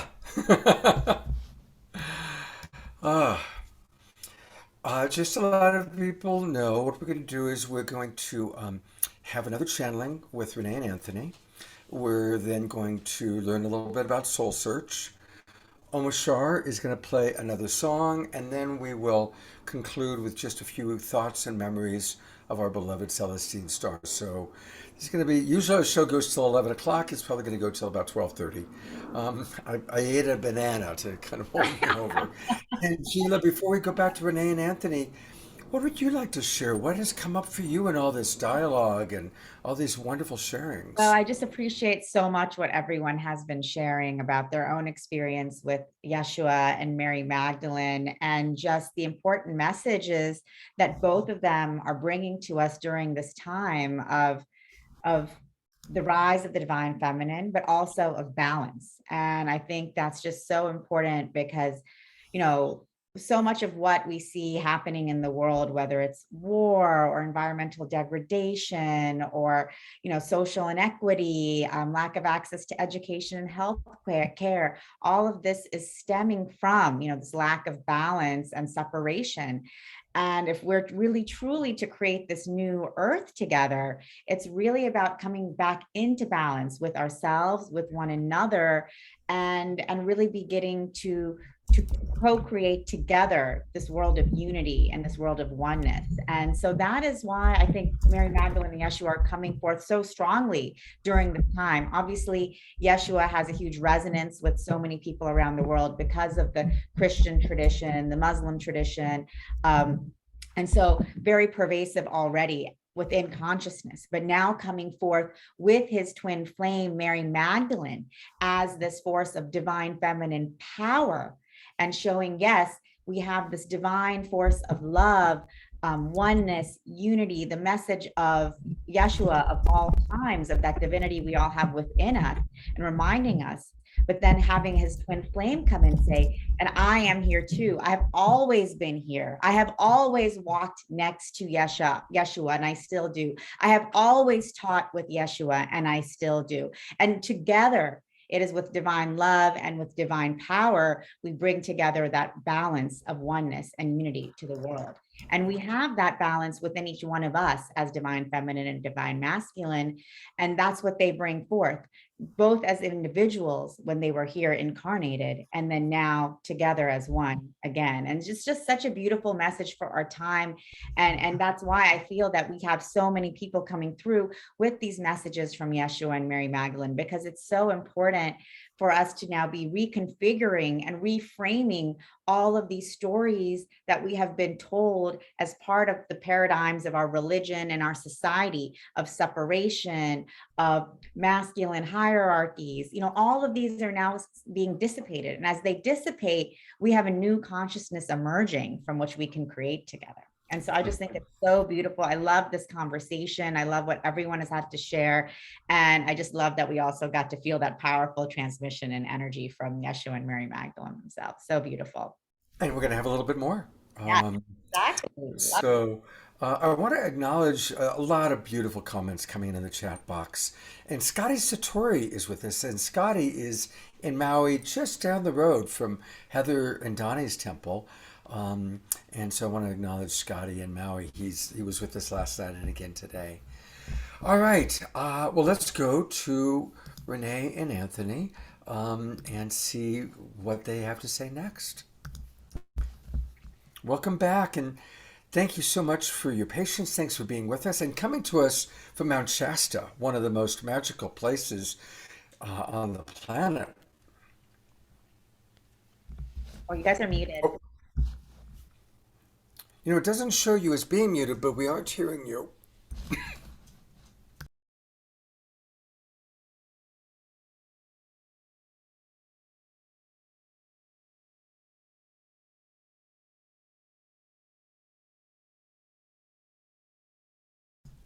Well, while you work on that for a minute, let me go back to you for, this might be a good moment, Tanjila, while they work that out.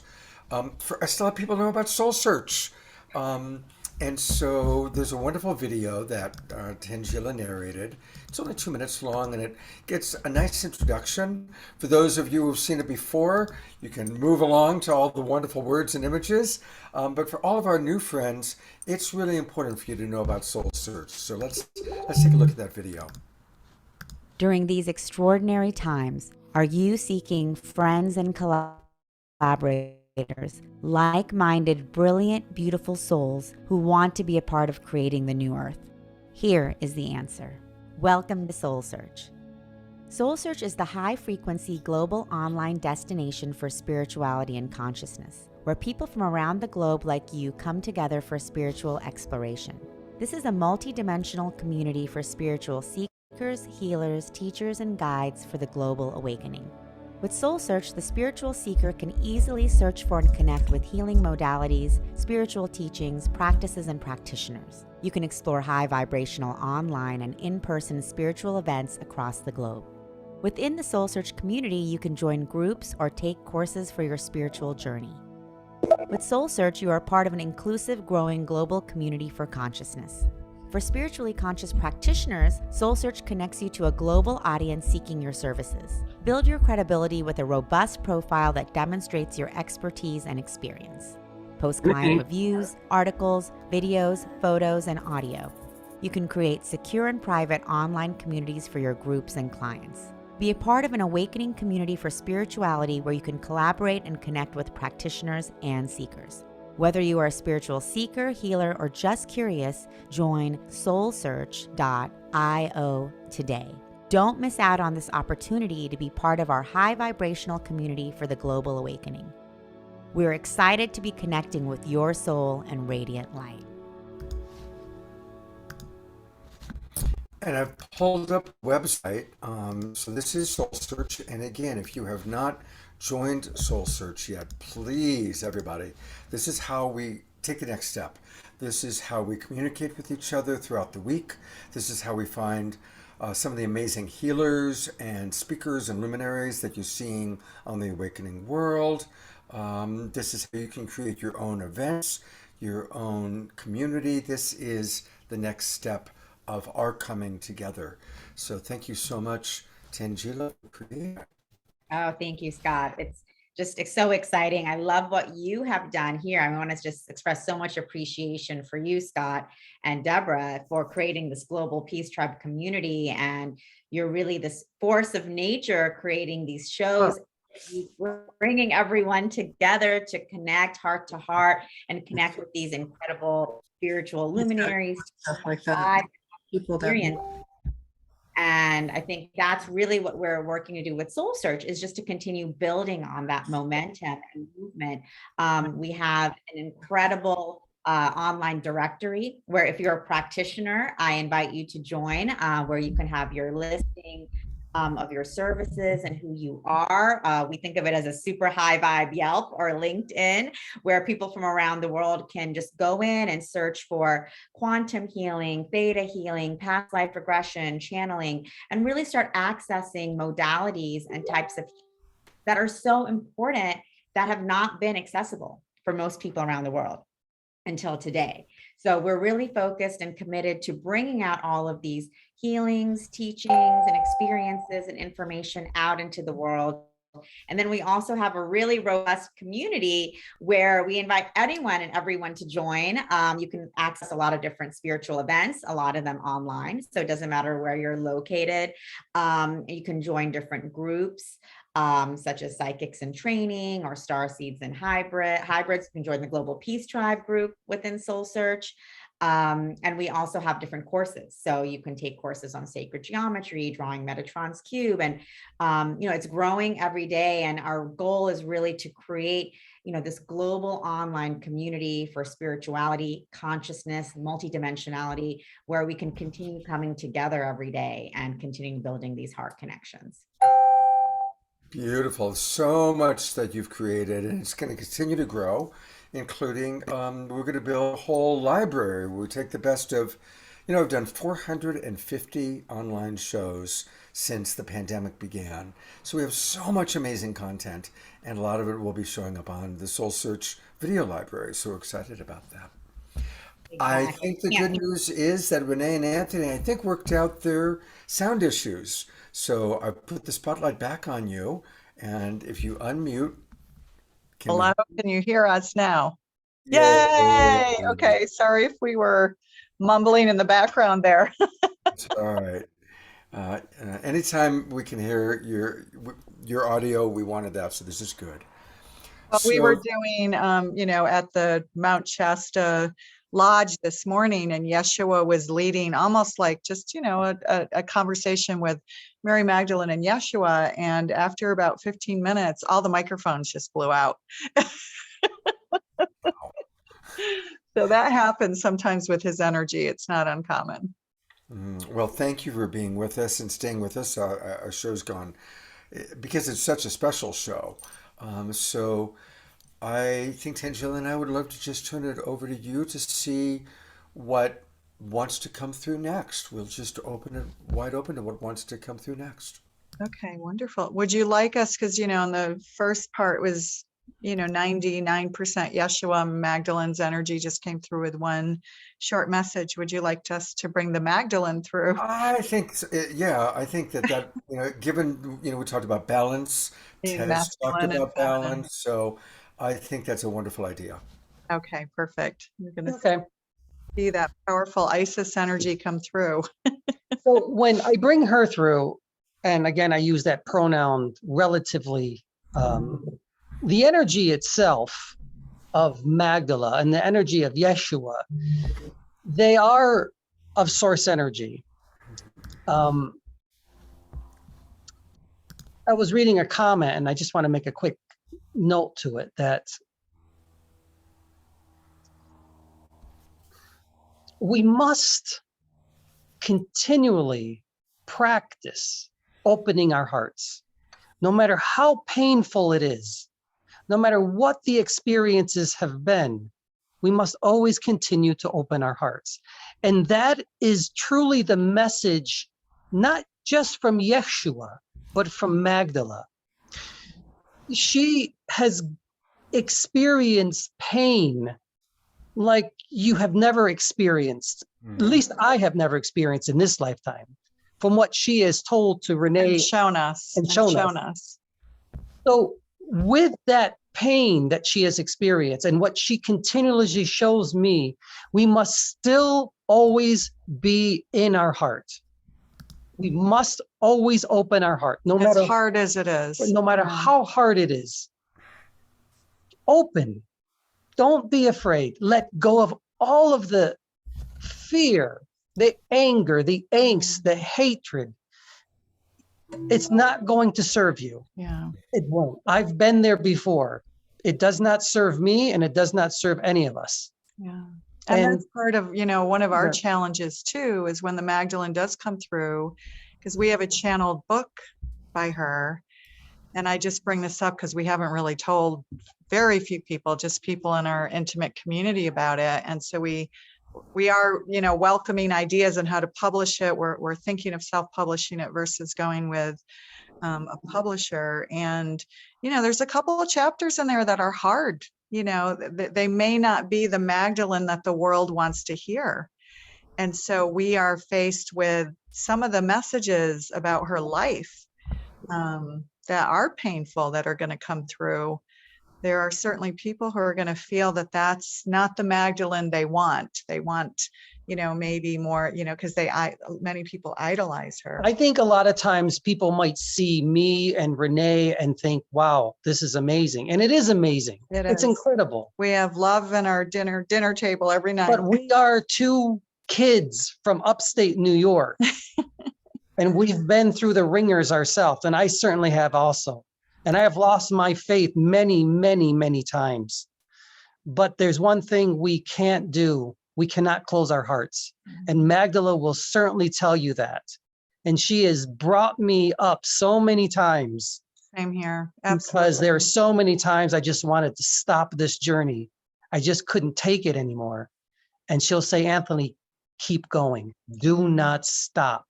No matter what comes to you, you keep going. Stay aligned with your purpose, Yes, whatever stay that aligned. is, and be in love. They're always like, be in love with you, because when you're in love with you, you're in love with Source. You're in love. Well, I can with- feel it right now. She's giving me chills throughout my Mm. entire body. And I hope all of you can feel that too when she comes. Let her come. Let her just become this incredible energy, a force, a feminine energy that is something like I have never in my life ever experienced before. It is truly divine. Yeah. It is divinity in and of itself. It's like, when I write, it's like it's automatic writing. She takes over my body. She just takes over, and it's like, and sometimes, it's literally like a torch that wants to set the universe on fire. I am Miriam of Magdala. I am here. You cannot speak about me and not have me come through. It is only simply through you and Anthony that I can come and show myself this way again. Mm. And for that, I am grateful as well. Mm. Do not hate. Do not see divisiveness. Do not see separation. Never, ever shall you see that again in any of you. You find love in you again, and I will be there.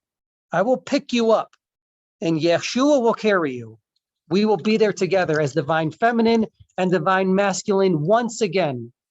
But I'm saying this to you now. You open your hearts like you've never opened them before. Do not be afraid. I had fear in me, but I saw the source of Christ, the source of God within Yeshua. We work together as one. I say this to all of you. I am here again, and I will not leave. I need only a small opening in your heart. Give to me, and I shall give back to you 100-fold. It was not easy for Renee to open herself up to me. And I said to her many times, you look like me. And you do. The big nose. Anthony resisted and resisted and resisted and resisted. And I said, grow your hair and grow a beard and become who you said you would become. I challenge all of you to become who you said you would become. Women, lead. It is time. Men, assist. It is time. Become one again. Women, I am here with you. Too long has it been that you have said that I was something that I was not. I did what I had to do. And I continued. I know pain. I know anger. I know angst. And I know sorrow. But it is not the energy that I will focus on. That is not who I am. And I come to all of you to tell you that. And I need you to give that message to all of those whom you teach and lead on this earth plane. You are the disciples, the apostles of Miriam, of Magdala, now. And you will give this message to them. And you will become me. And I will work with you and through you. You want to speak just briefly about, because Christy had brought up the Gospel of Mary earlier, and there's a part in Mary's Gospel that talks about the exchange between you and Yeshua. And you said, where is the secret, right? Where is the secret in that communication? And it's, you know, those of you who are familiar with it, it says therein lies the nous, right? Not to be confused with the French word nous, but nous, the Greek word. And you've explained to us it's really like the high heart chakra. Do you want to speak about that just a little bit? You speak of the Greek word nous, Yeah. which is the in-between Yeah. of who you are and source energy. It is that communication between God and you. But I can tell you this right now.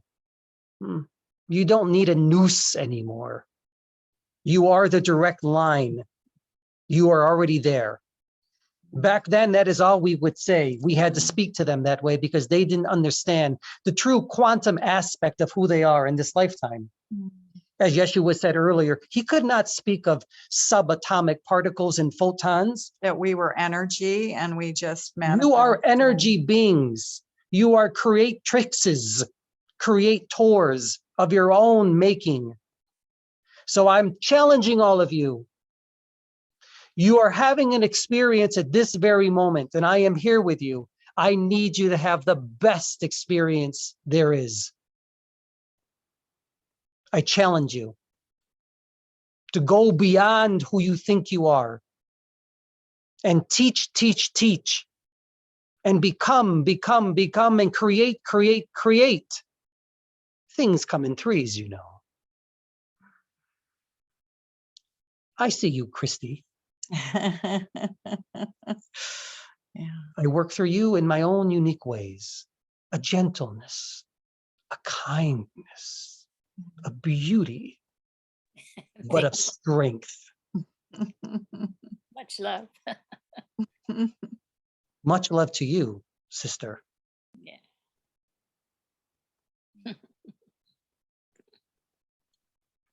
Remember, I come through you all in different ways. That's all. The ways that you perceive me, I will come. But it is always the same message. Be of courage as well. Be of strength. But above all, open your hearts.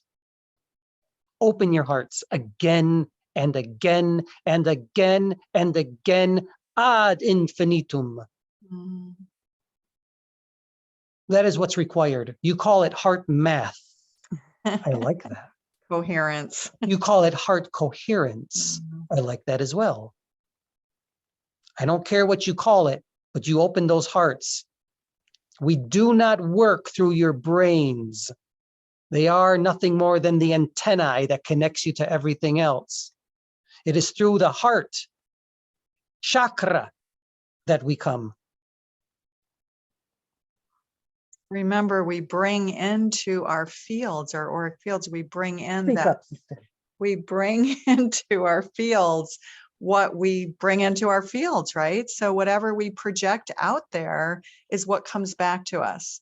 So if we don't project the heart and the unity and the interconnectedness and that connection, then we're going to feel isolated and alone. You are not isolated and alone. You have never been that. we have to be that which we want to attract back into our field. Yes.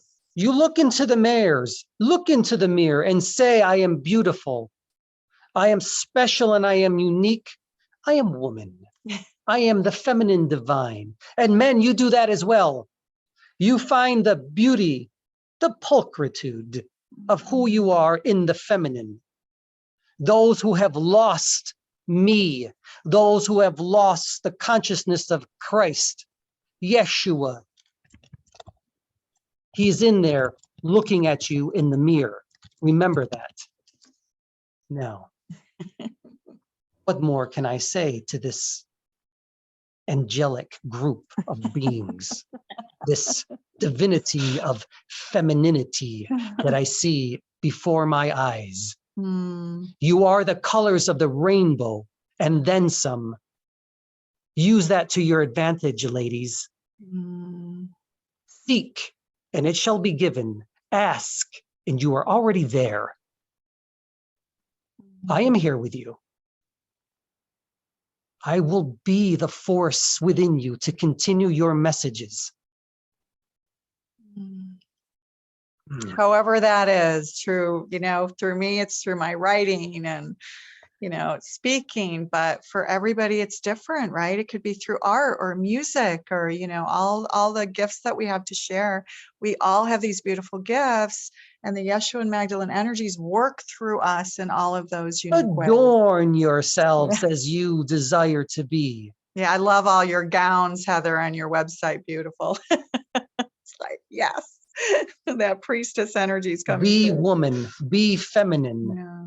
be who you truly are in this lifetime. And do not deny yourselves of that. Do not deny any longer that divinity of womanhood. You are the bearers of life, You are the creatrixes of this earth. Now you will come into your power, true,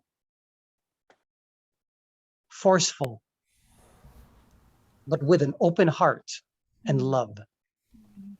That is my message I give to all of you today.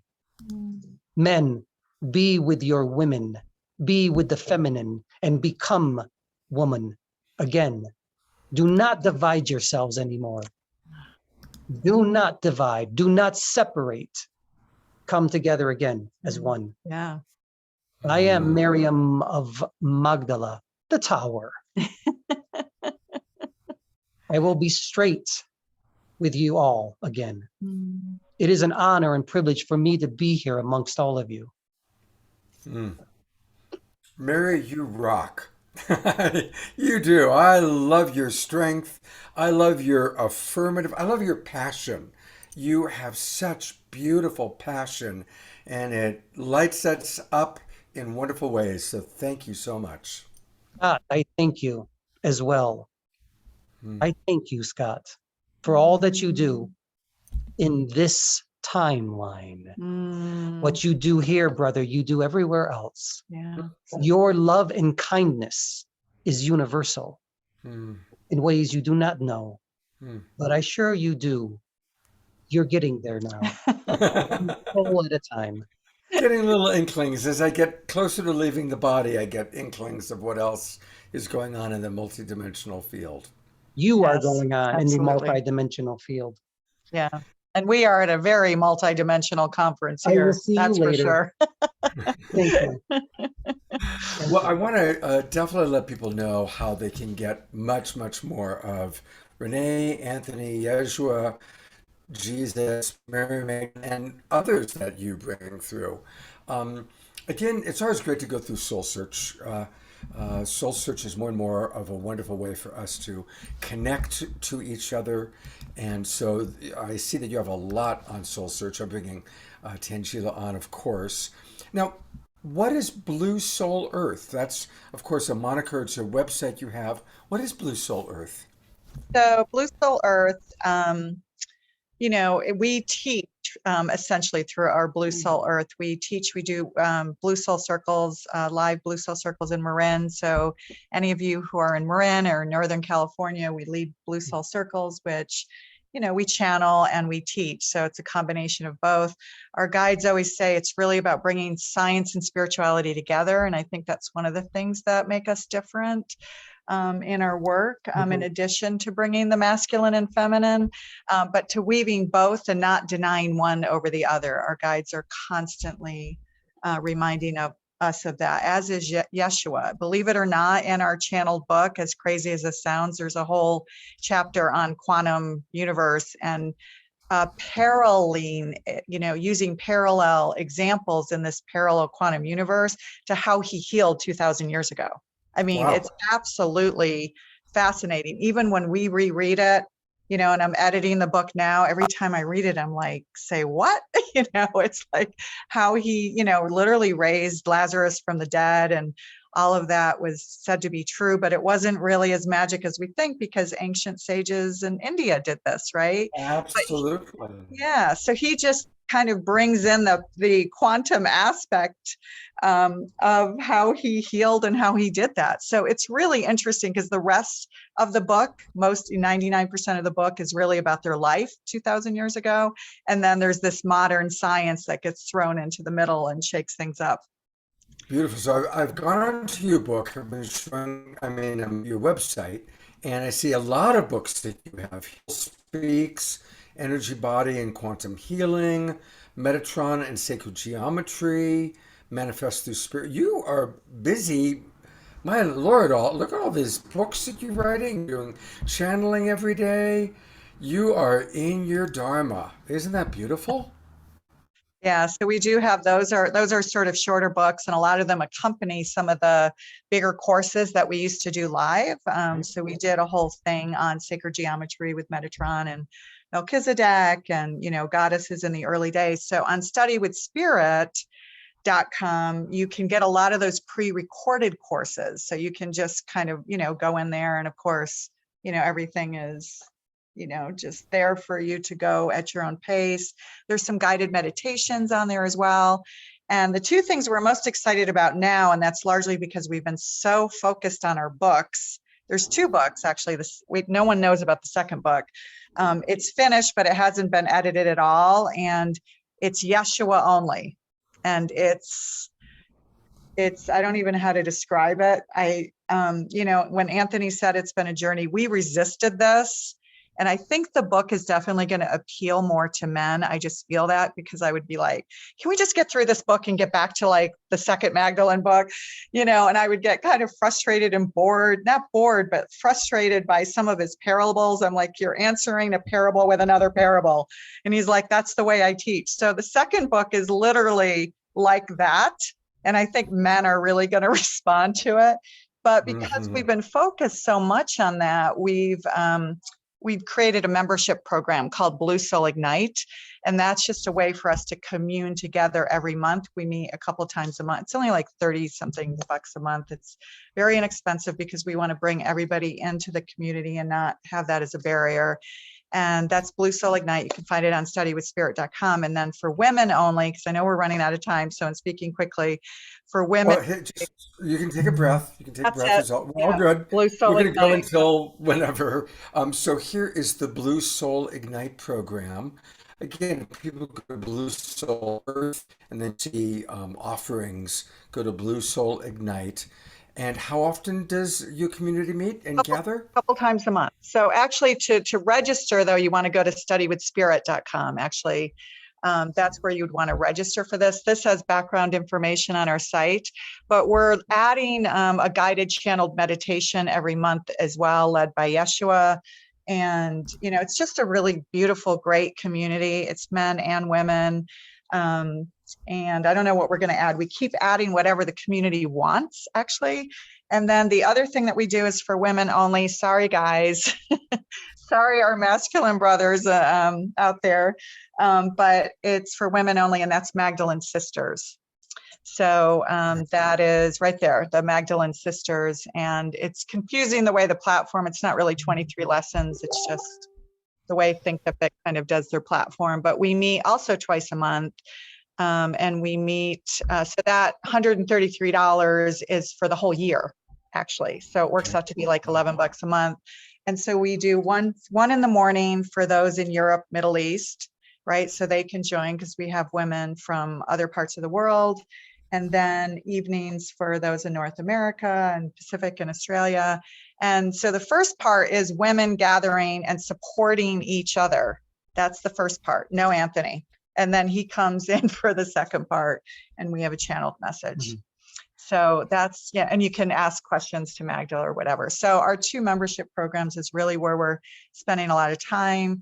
And then the last thing I'll just mention, because I already mentioned the books, is that Magdalene has insisted that we lead a retreat to the south of France next year. So we don't have any, we don't have any details on it, but she pushes us daily. Like, have you started planning my retreat yet? So we're going to Egypt and we're going to go to Israel, but we're going to start in France. So I don't know. They're wanting us to start traveling and leading some sacred retreats. So we're very excited about that. That's a TBD.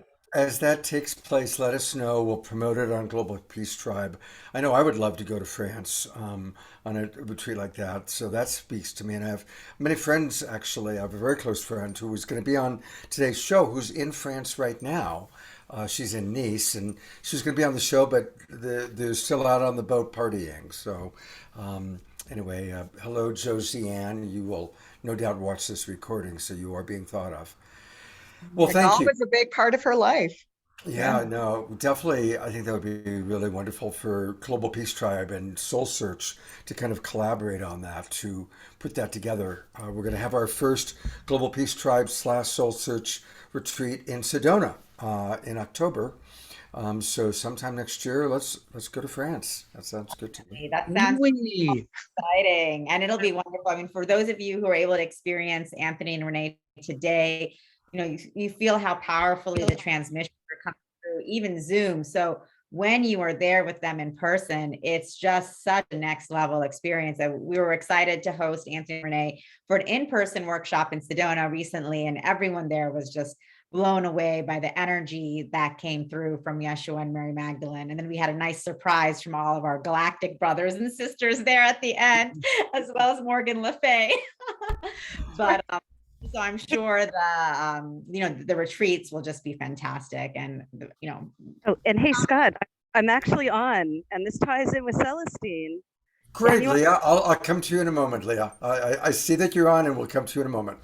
Because we are going to, as we wrap up this part, we're going to transition into honoring Celestine Starr. I realized he knows I'm on the way to dance, so I'll...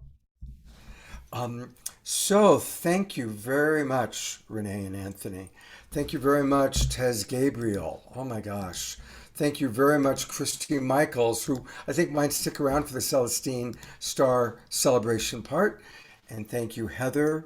And thank you, everybody, for being with us. Here we are 2.5 hours later, still going strong on this particular Sacred Sunday.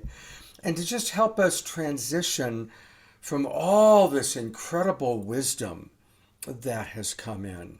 I'm going to turn it over to beloved brother Omashar and ask him to play some music so we can integrate, and then we'll move into celebrating Celestine.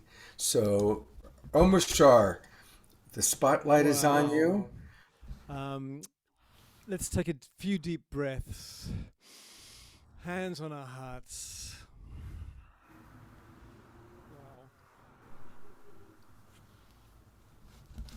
The Garden of One.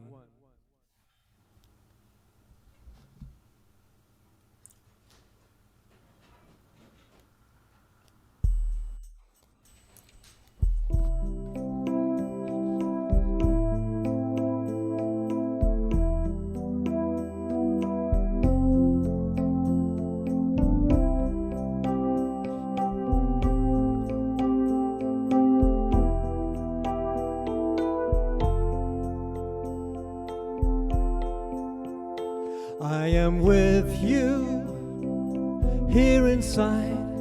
Don't worry, don't worry. And I love you more than you could know. So come along now and lay your head on my heart, on my heart. And close your eyes, dear, and rest a while in me. Keep open your heart and let in the sun, and bathe yourself in the garden of one. Know you're at home and in my embrace. Here is empty space.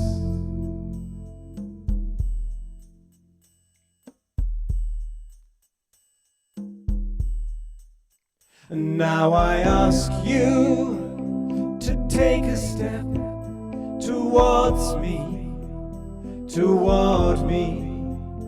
I can feel your longing to be home. So come along now and lay your head on my heart, on my heart. And close your eyes, dear, and rest a while in me. Keep open your heart and let in the sun, and bathe yourself in the garden of one. Know you're at home and in my embrace. Here is empty space. La da dum da, dum da da da, dum da da, dum da da, da da dum da, da da da da. 'Cause I am with you here inside. Don't worry, don't worry. And I love you more than you could know. Keep open your heart and let in the sun, and bathe yourself in the garden of one. Know you're at home and in my embrace. Here is empty space. Here is empty space. Here is.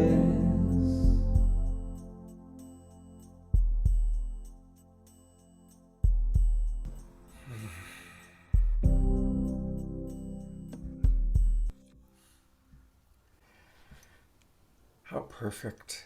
I'm recalling earlier we heard that between the polarity of the masculine and the feminine is the empty space where all creation takes place. I recall that from earlier today. So your song reminds us of that, Omashar. And Yes, yes. I don't choose songs. I kind of come onto the platform, and the song goes me. I go, okay, I trust. Thank you. Thank you, Omashar. Thank you so much. Thank you, Renee and Anthony. And now we are going to transition into honoring and celebrating again, as we have all weekend, our beloved soul sister, Celestine Starr. And I want to, as we are hearing from Leah and Heather and Christy and other friends about Celestine, I want to remind everybody that it's important for us to support the ongoing work. And there's a GoFundMe that has begun. And I'm really proud that our Global Peace Tribe has raised about $2,000 in the last few days through that GoFundMe. And so I'm going to put that up in the chat box, and I'm also going to bring it up on the screen periodically. I am going to introduce Leah, Leah, who is a longtime friend of Celestine and also of myself, and she's coming to us on her iPhone. She's about to go to dance. And Leah created a beautiful online experience where about 100 of us came on and people shared their memories. So, Leah, if you can unmute yourself, would love to hear from you a little bit about. You've had some beautiful conversations with Celestine's daughter, and a little bit about the beautiful event that took place on Friday afternoon. Well, thank you, Scott. And I'm wondering if everyone can hear me okay. Yep, we hear you well. And my apologies for kind of jumping on in there, but behind the scenes, Scott and I was having a little Zoom issue. Anyway, I wanted to say hello. It was great to see Heather. Hey, Heather. I love the couple who are up there on Shasta doing their great work. A bit of story here. I was a longtime PR manager of the River Guidance Adventures, the yoga, conscious dance, and rafting retreats that were run by our dear Gail Orchier, the great River Guidance and friend of Scott's. Along the way, through Gail, she was sort of a portal into this remarkable community of people. And that is how I got to meet Celestine. The minute I met her, I'm a Rasa yoga teacher myself, sound healing yoga. And when I met her, I felt this divine grounding and yet ascension all at the same time. There was such a purity there. There was no ego mind. She had already ascended and she was standing right in front of me, you know? So I knew this was an incredible woman that I wanted to know more of. Over time, you know, things happen and I wanted her to sit with me sometime to talk about all of her sacred journeys. I was starting a program, the Mother-Daughter Paradigm Shift, and I wanted to incorporate some of these journeys. And in fact, even today, hearing about Heather and these other great trips, I think there's something here. We've got to start a scholarship fund, a Celestine Star fund for sacred journeys for people who want to go on these but may not have the funds. So let's discuss. Anyway, cutting to the chase, when I had read first on Celestine's page that there were writings on this page that her mother had died, and I started to comment from San Diego, where I now live. I'm up here in Marin for right now for the next few weeks. That I started saying, you know, I'm so sorry to hear it, and so great that you were here with her. But when I went over to Jen Healy's page, Jen had said that Celestine was gone, and I was shocked. It just went right through me, the amazingness of her, and also the rapidity of this news. And having had mother-daughter issues, et cetera, I immediately was on this and said, we must create a Zoom gathering, like immediately, like now, because I know that people are going to be so needing this community together. And I reached out to Scott, I reached out to Deborah Giusti, Kieran Lapuma, and Christy about this. We had had a similar 7 gatherings for Gail when she passed away, and also Diella Grace. We had 2 Zoom gatherings, so I knew this is the time. So cut to Friday, we had a Zoom call of over 90 people on that call who were just there to share and discuss and grieve. And since then, Deborah's messaged me, we need another call. So I'll be putting on another Zoom call. It will probably be this week in the evening for the people who couldn't make a daytime one. And I'm also in the process of creating, along with Lysandra's permission, Celestine's beautiful daughter, a beautiful big Facebook group that will really encompass all of this. It's a big sacred container so that people can comment and do photos and share, and there could be announcements of the memorials. It's similar to the River group that we started so long ago with the River Guidance. And so Lysandra loved the idea. We're working on a title like Celestine's Angel Announcements, something like that. So please keep up with Deborah's page, Celestine's own page, Scott's page, my page. I'm Leah Saslav, and we will be announcing that group, and please join it when you're able. So I thank you all. I'm going to exit. I know Scott has our Zoom, I believe, queued up from that wonderful Zoom call. So you'll get to hear many more people than just me. This was just me putting it together. That's it. So Thank you, Leah. Thank you so much, and we'll look forward to seeing you next week for the next event. I can't wait. Thank you for all you do. Thank you all so Thanks. Lots of love. So again, I want to encourage everybody, let's support this wonderful offering. We are going through her daughter to create a digital platform. And as you can see, we have had 19 people donate since last night. And I'm going to read our friends, our Global Peace Tribers who donated. I was actually the first person to donate to get this started last week. And I want to thank Karen Eisenberg. Thank you, Karen. Evelina Rose. We love Evelina. She's one of our favorite people who have been on the show. Jennifer Blum. Anonymous, thank you. Moses, I know Moses is watching right now. Thank you, Moses. Melissa, who was on the show last night. Marjorie, she's wonderful. Ayada, she always comes on. Saturday nights. Jan, Iona Marshall, Ms. Atira, our good friend Mark Danisovsky. I think Mark's with us right now.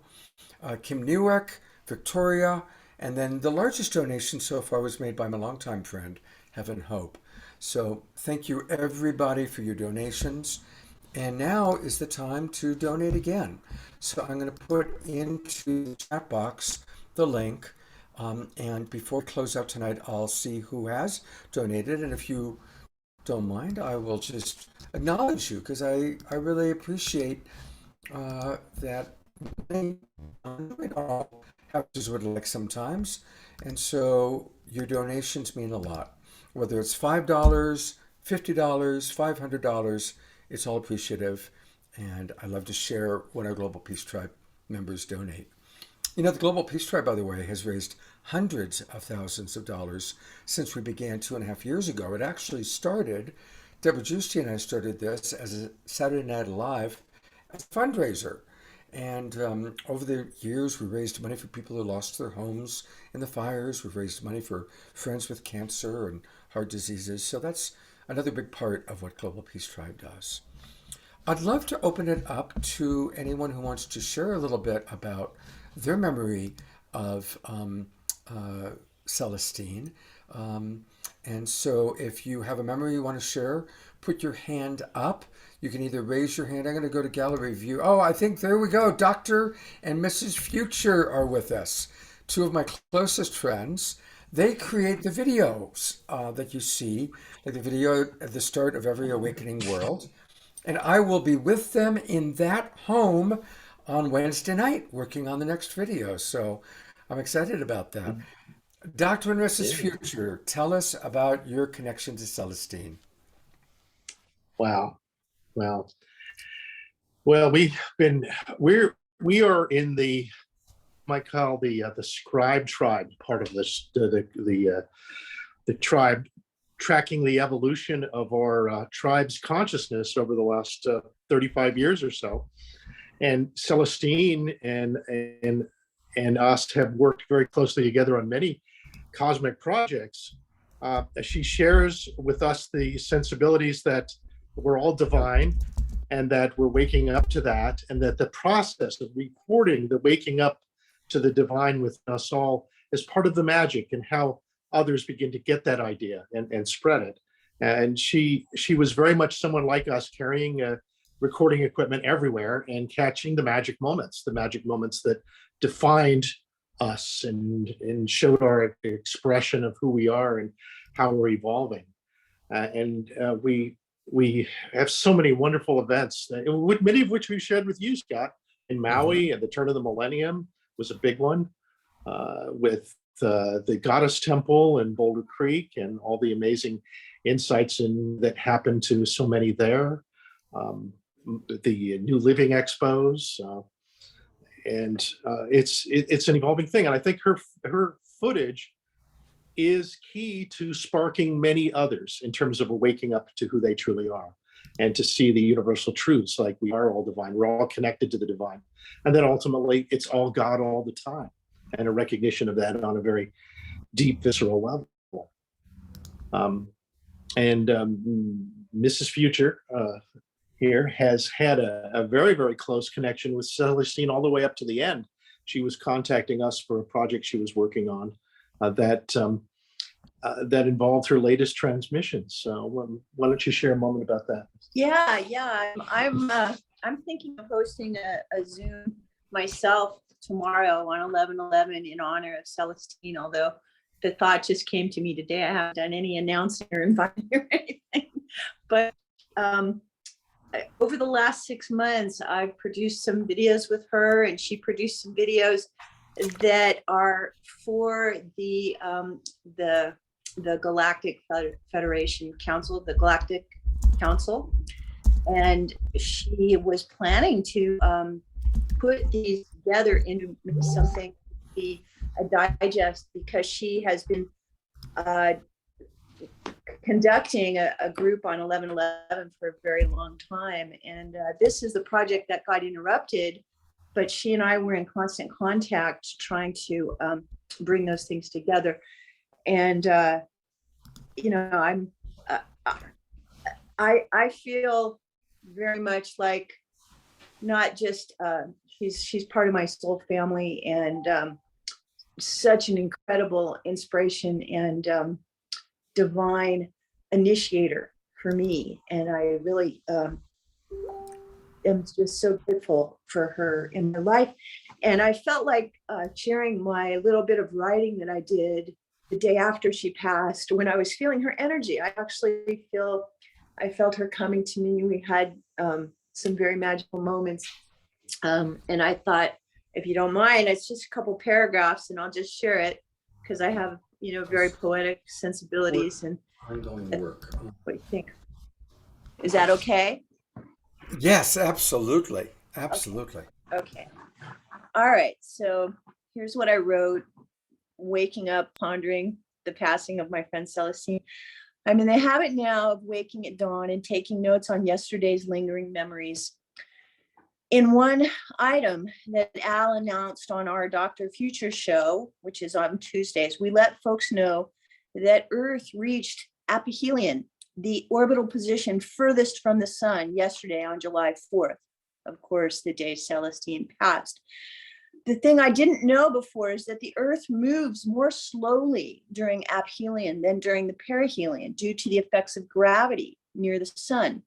In the Northern Hemisphere, our spring and summer last 93 days each from equinox to equinox, while in fall and winter, the seasons last 89 days. The seasons and days and minutes all speed up and slow down depending on the pull of the sun and the Earth's proximity.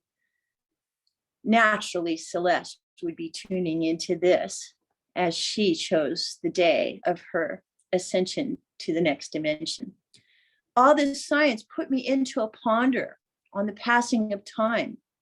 And the poet in my soul concludes that time reaches the slowest moment of passing on 4th of July, aphelion. That is the day in 2022 that Celestine, the golden star, was done with her work on this earthly world.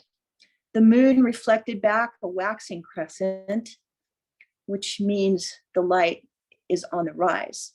At sunset, the mist rolled in from the ocean on the 4th of July and made the sky too foggy for fireworks. The Valhalla celebration was canceled. Hugs and tears of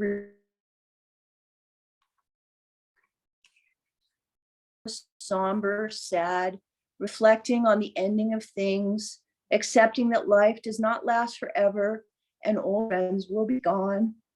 Yet the shock of losing this great light on this sad night gave rise to many affirmations that many of us remaining are continuing to rage against the dying of the light. And there was rage against the claims that small ambitions were more important than holding space for our feelings of sadness. All plans were postponed, at least, if not forgotten. And we who do not go gently into that dark night went to a party instead of a funeral. However, we walked more slowly, deliberately, rediscovering the beauty of the places where the ocean meets the shore as the sun approaches the sunset on the day that my friend said, "See you later." So there you go. Oh, sunshine, I love you so much. Thank you so much for that beautiful, beautiful, and your tears are so welcome. Your tears are really welcome. Yeah, joy and sadness. You know, the word that I mentioned this last night, the word that I find is helpful is bittersweet. It's bitter that she's left her physical body. And it's sweet that we miss her because we miss her because we love her. I loved her.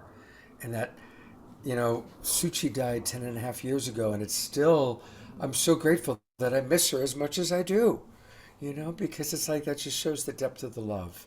So may we always remember our love for Celestine. And of course, we know on a spiritual level that we're all connected and we'll be together again and multidimensional, and all that is great. But these human bodies that are temporary, these human bodies, we do miss each other. when we leave. We do. And that's beautiful. It's beautiful.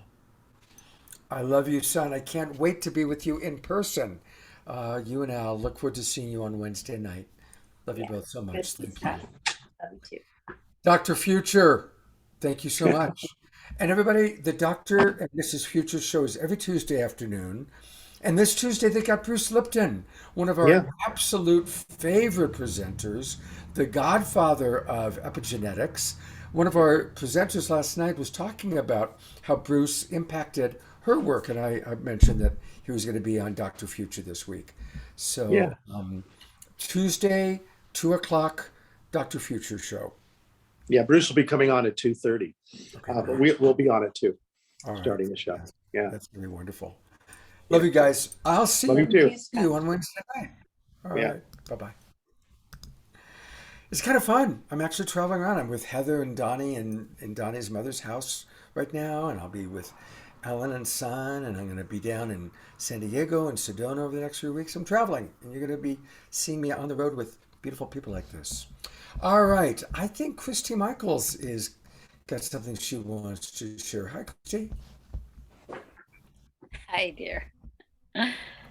Sunshine, thank you so much for those beautiful, heartfelt words. And I am so moved by the tears that people share for her. And I am so filled with joy because, and I can't, it's like I had a near-death experience. And so in my near-death experience, I popped out of my body and I'm looking down at my body down at the ground and I'm like, damn, that's my body down there. But I felt whole and complete. I felt like nothing was missing. It was just like a garment that was laying on the ground, like an old coat or something that, I could do without. But then suddenly I realized, I tried to tell my friends. They were all hovering around my body and none of them were looking up at me. So I was trying to tell my friends, I'm good. I'm okay. This is wonderful. I'm happy. and I realized I can't communicate. So that's when I decided, well, I better go back in my body to communicate with them. But Celestine, I know, because she had a near-death experience too, and she went into the Godhead. So she was 6 years old when she attempted, committed suicide. And there she's standing before the Godhead as her whole, complete, sovereign adult self, is what she told me. And so she knew the glory of what it was going to be like to go. And so when they called me and said that she was passing and the doctor said her organs were shutting down, I knew she had been struggling with cancer and was not doing well, but she didn't want anyone to know because she always held the most positive, high belief for healing and health and wellness. That was her life. Her life work was all about healing. And she went through amazing healings throughout her life, transformations that, oh my God, I could not have dealt with in a million years. And she was so brave and so powerful in her ability to be a healer, not only of her own issues, but also helping others. And she always was about helping others. And, she was the true blue priestess that every ceremony I did, she was always a yes. And she would be the first to arrive, schlepping boxes. She'd be the last to leave and making sure everything was packed up and put away. And that was because she was so dedicated and she understood the value of what it means when we gather in a sacred space together and share our heart. And she lived for those moments just as much as I do. That's why I keep recreating sacred ceremonies. So she and I talked the week before she went into the ER. And we planned out this whole little ceremony of what she was going to do, her ritual and everything. So of course we have to do it. It's going to be at Stafford Lake, but I do need you, the Stafford Lake Park and Recs, they want me to have a count So I have to have everybody register. So you have to go on my website, the gospelofmarymagdalene.info. And I'll bring up one more time that here, let me spotlight us both. So here is what Christy's talking about. Again, Friday, July 22nd from noon to 4 p.m. Now, people can go live, but it's also online. Is that correct? No, it's not going to be online. Although I am try to get, because Elizabeth Kelly is going to be speaking. She's of the Holy Order of Mary Magdalene. And she had an apparition of Mary Magdalene appear to her, and she ordained Celestina and I together on that 10/10 date. So she will be speaking, and she's another powerful Magdalene. Okay. So I'm glad to know it's a live event only. Yeah. Well, maybe we can find someone who can live stream it out, because I know that would most be of our awesome. people, So if anyone has that ability to do that, please let me know. But the thing is, because she and I both knew where she was going from my own near-death experience, hers was so glorious. And when they told me that her organs were shutting down, and normally it takes 2 to 3 days, and I'm going, wait a minute, this is the 4th of July. There's no way she's not going to go out on the 4th of July. Knowing Celestine, she's going to go out with a bang. She's going to be up into the sky, flying around, so she can watch the fireworks, because she's joy and I had so much joy. Everybody's crying and everybody's grieving, and I'm just like over the top with joy, because she and I both know how fun it is on the other side. In fact, there was one of the near-death people wrote a book called The Fun of Dying.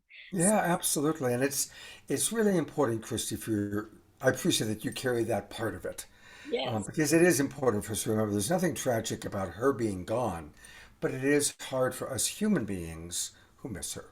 And so there's room for both. Again, that bittersweet idea. Oh God, yeah, I've been crying too, because I feel the tears, and as people share, and then I remember the sweet moments that she and I had together, and so I go into the tears, but there's so much joy that she's running.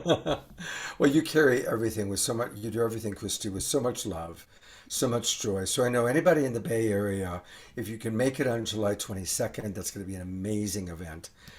And thank you, Christy, for being with us today. Thank you. Yeah. There was one more thing that I know she wanted me to tell you. I don't know. It's kind of like well, if it comes to me, I might pop back on and say it. So. Or put it in the chat box too. Either way would be great. Because we do. I need to go to the bathroom. I need to eat. So I am going to bring on Heather one more time.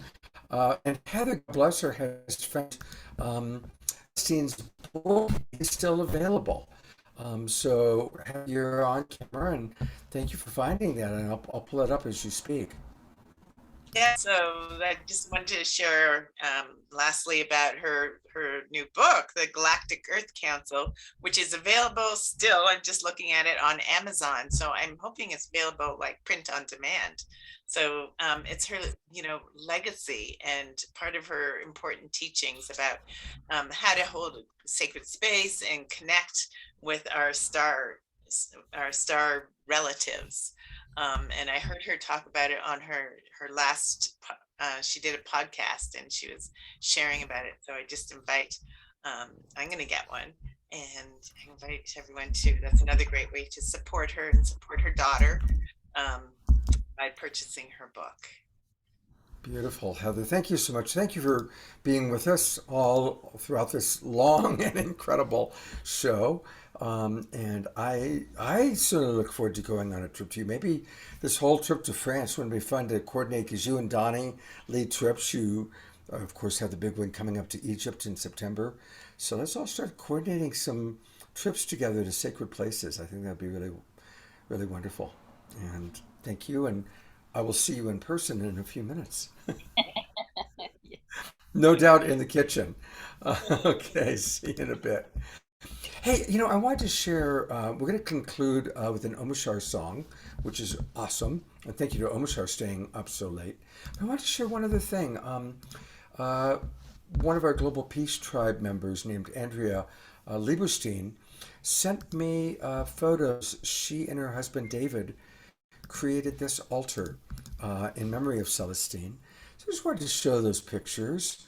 The banner says, "Glory to the light of the radiant one, Celestine Star." And that's something that Celestine used to, that was almost like her moniker.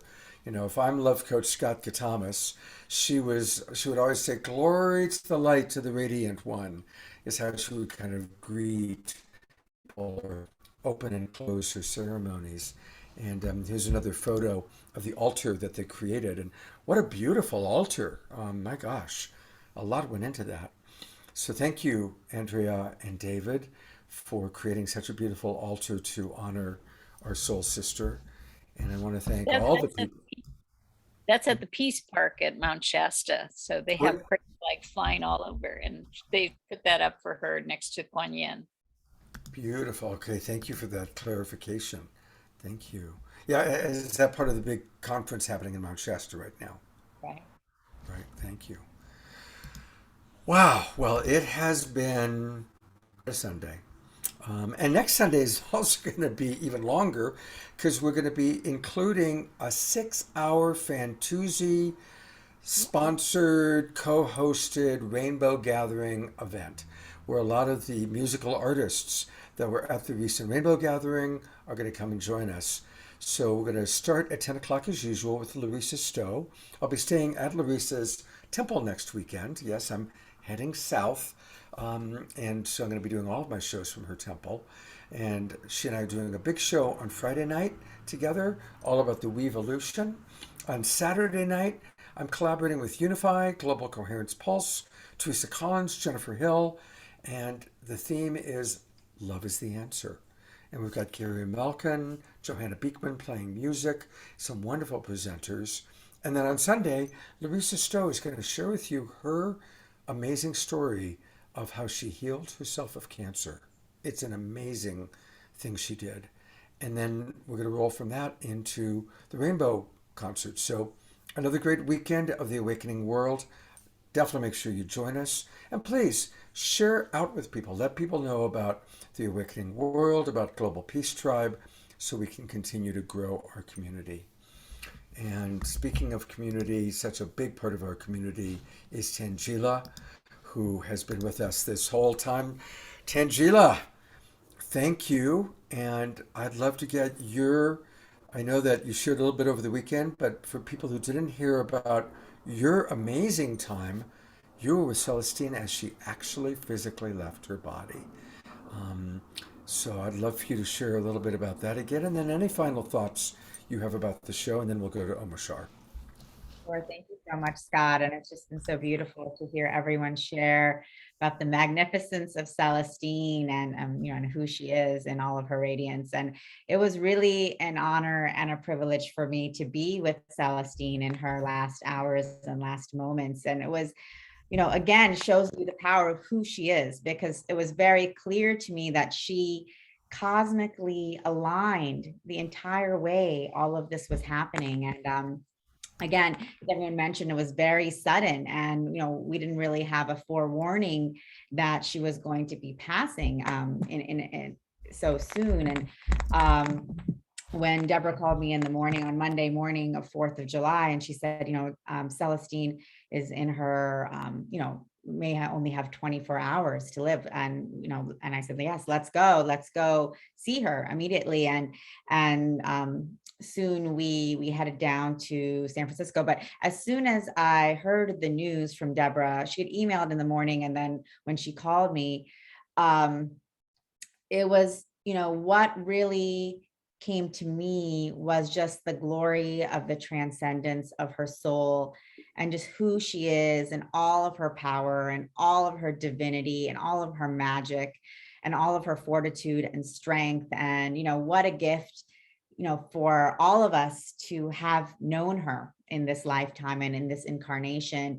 And how many gifts did she share with the world? When I met Celestine, I think it was at Anthony and Renee's house, actually. And I remember it was like I had just kind of started remembering my connection to Isis. And I was like saying to myself, wow, I would really love to meet a priestess of Isis. And then I suddenly like turn around and I meet Celestine, and she's like, I'm a priestess of Isis. And I was just blown away. I was like, wow, of course, what a cosmic connection, bringing me one of my sisters here. And she's just been such a lighthouse and a powerhouse. And, over the last few months, she's been so excited about everything she's creating and bringing into the world. And I'm really excited for us to like continue supporting that and bringing that forth, her book and her videos and anything we can do with SoulSearch to help bringing forth her creations. I would be so overjoyed to do so. And so, when we got to the hospital, she was already, sedated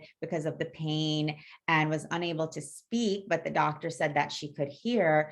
And so Deborah was just, fielding calls and, bringing to her ear people calling in from all over, just saying poetry, singing, saying their, words of love and gratitude. And, it was just so beautiful to be there just with this outpouring of love coming in from every direction for Celestine as she was like rising in her transcendence of her soul, going to the glory of all that is and all that ever will be. And what an honor and a privilege to be there, to hold that space and hold that light and be there with the star families and Isis standing there strong and all of the ascending masters and guides all there in reverence and respect and celebration of her transcendence. So it was really an incredible experience. What a gift. I felt it was very cosmically aligned and ordained by her to pass in that manner and to transition in that manner, in that way at that time. And yes, it was on Freedom Day. As Deborah and I drove back home and the fireworks just lit up the sky, we're like, of course, Celestine, she, we celebrate her freedom and her liberation, and we continue to do that. And she's just so with me so strongly still, as she is with so many of us. And I'm sure she's going to continue to be supporting us, guiding us, working with us, working through us in just infinite ways. So, love her, love Celestine. And Renee and Anthony had to leave because they had to go back to the conference, but they also wanted to share just their great love and appreciation for Celestine, their huge friendship with her. And also in the moments, as she was passing, I had been texting with Renee, as was Deborah, and she also had a huge experience of light coming through and feeling Celestine in the moments of her passing that she had wanted to share with everyone. And so that was also something that Renee felt very, very, very deeply. And so, yes, like we just all love her so much, and what a testament to who she is. And I'm so happy we've been able to celebrate her this whole weekend together. And again, Scott, we didn't know that this was what we were going to be doing, when we planned this weekend shows, but how beautiful that we've been able to do this together. Beautiful. Well, thank you. I look forward to seeing you in person on Tuesday as we do more planning of all the things we're going to be creating. And hopefully you'll come back as co-host maybe sometime in August. Would love to do another weekend with you, Tanjila. Thank you. And from now on, whenever I look at you, I see Mary Magdalene. You are Mary Magdalene, embodied in a new, beautiful human body with that same assertive spirit. Let me tell you, Tanjila, she's a force of nature. You know how when Anthony was channeling Mary Magdalene, she was like, no, like this is truth. This is Tanjila. She's got that same kind of focused energy, and it's beautiful. That's how we call it. That's how we get shit done. She's a get shit done kind of mama. So thank you, Mary Magdalene is one of my guides. So I'm just honored you would even say that, but she's with me in all moments, guiding me and advising and supporting. So thank you. And it's just so beautiful to be here with all of you. This whole weekend has been incredible. I love the Global Peace Tribe. I love all of you guys here. We've just, continuing to connect heart to heart, soul to soul in this way is just so amazing. And I just love how every moment when we're gathering in this way, we're truly just raising the vibration and we're just changing the world. So thank you for creating this. Thank you for the opportunity. Love you so much. Love you. Thank you, Tanjila. You're such a gift to our awakening world. Thank you so much. And again, speaking of gifts, let's be generous. I want to thank Roger Tellefson. I see that Roger just donated $100. Thank you, Roger. And again, you can donate $5, $50, $500, any number. It's appreciative. I'll put the link into the chat box again. And please do, it's so important for us we only need to raise, we're halfway there. We just need to raise another $2,500 so that this digital platform can be created by Celestine's daughter. So please, please, please donate. And I am going to go to our beautiful brother Omashar, who's in England. Thank you, Omashar, for staying up. And it's 111 right now. Here in California, it's exactly 111 as I turn it over to brother Omashar. This has been the most perfect show. Thank you so much. And I feel Celestine. And another deep breath, another hand on your heart. Here we go. I am one with all feeling, and one with all love, one with all healing, and one with all. I am one with all feeling, and one with all love, one with all healing, and one with all. I felt alone for oh so many years, held my head high to hide the pain. Nowhere to turn, so to myself again I tune my heart to the mother. I am one with all feeling, and one with all love, one with all healing, and one with all. We are one with all feeling, and one with all love, one with all healing, and one with all. The time has come to wake my sleepy head and peel back the sheets of illusion.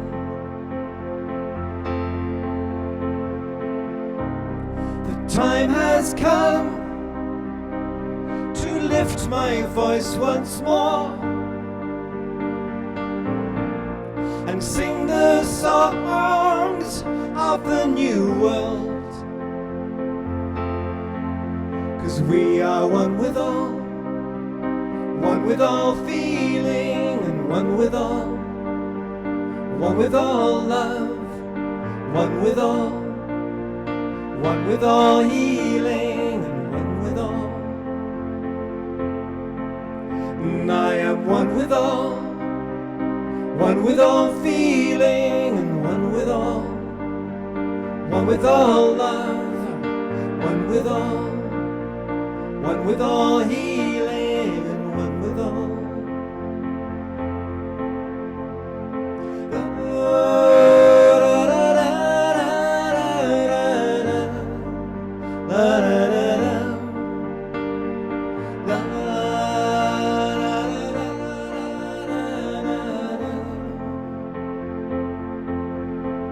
Yes, we are one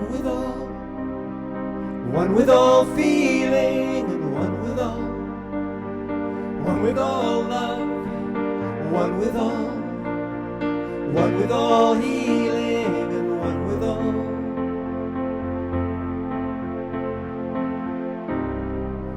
The time has come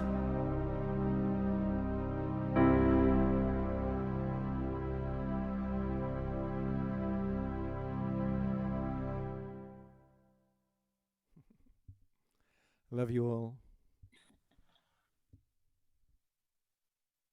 Love you so much, Omashar. Thank you so much for all the incredible moments that you come on and just bring so much music and so much love and so much Omashar magic. It's us. It's us. I just feel us all, and we're doing this together, and it's so wonderful. Thank you. I'm bringing us, some of the us's, back on for one last moment. Here's Dr. and Mrs. Future again, and some of our wonderful people that are here watching us. There's Kieran Eisenberg, Pure Love Essence, who's also in England, by the way. Pure Love Essence is where you are, Omashar, at least in the same country. And there's Lynn and Leaf. They always come to our shows. So thank you, everybody. Big, big love. See you next weekend. Have a wonderful, wonderful week. And thank you, everybody, for staying with us for 3.5 hours. It's amazing. Take care. Bye-bye.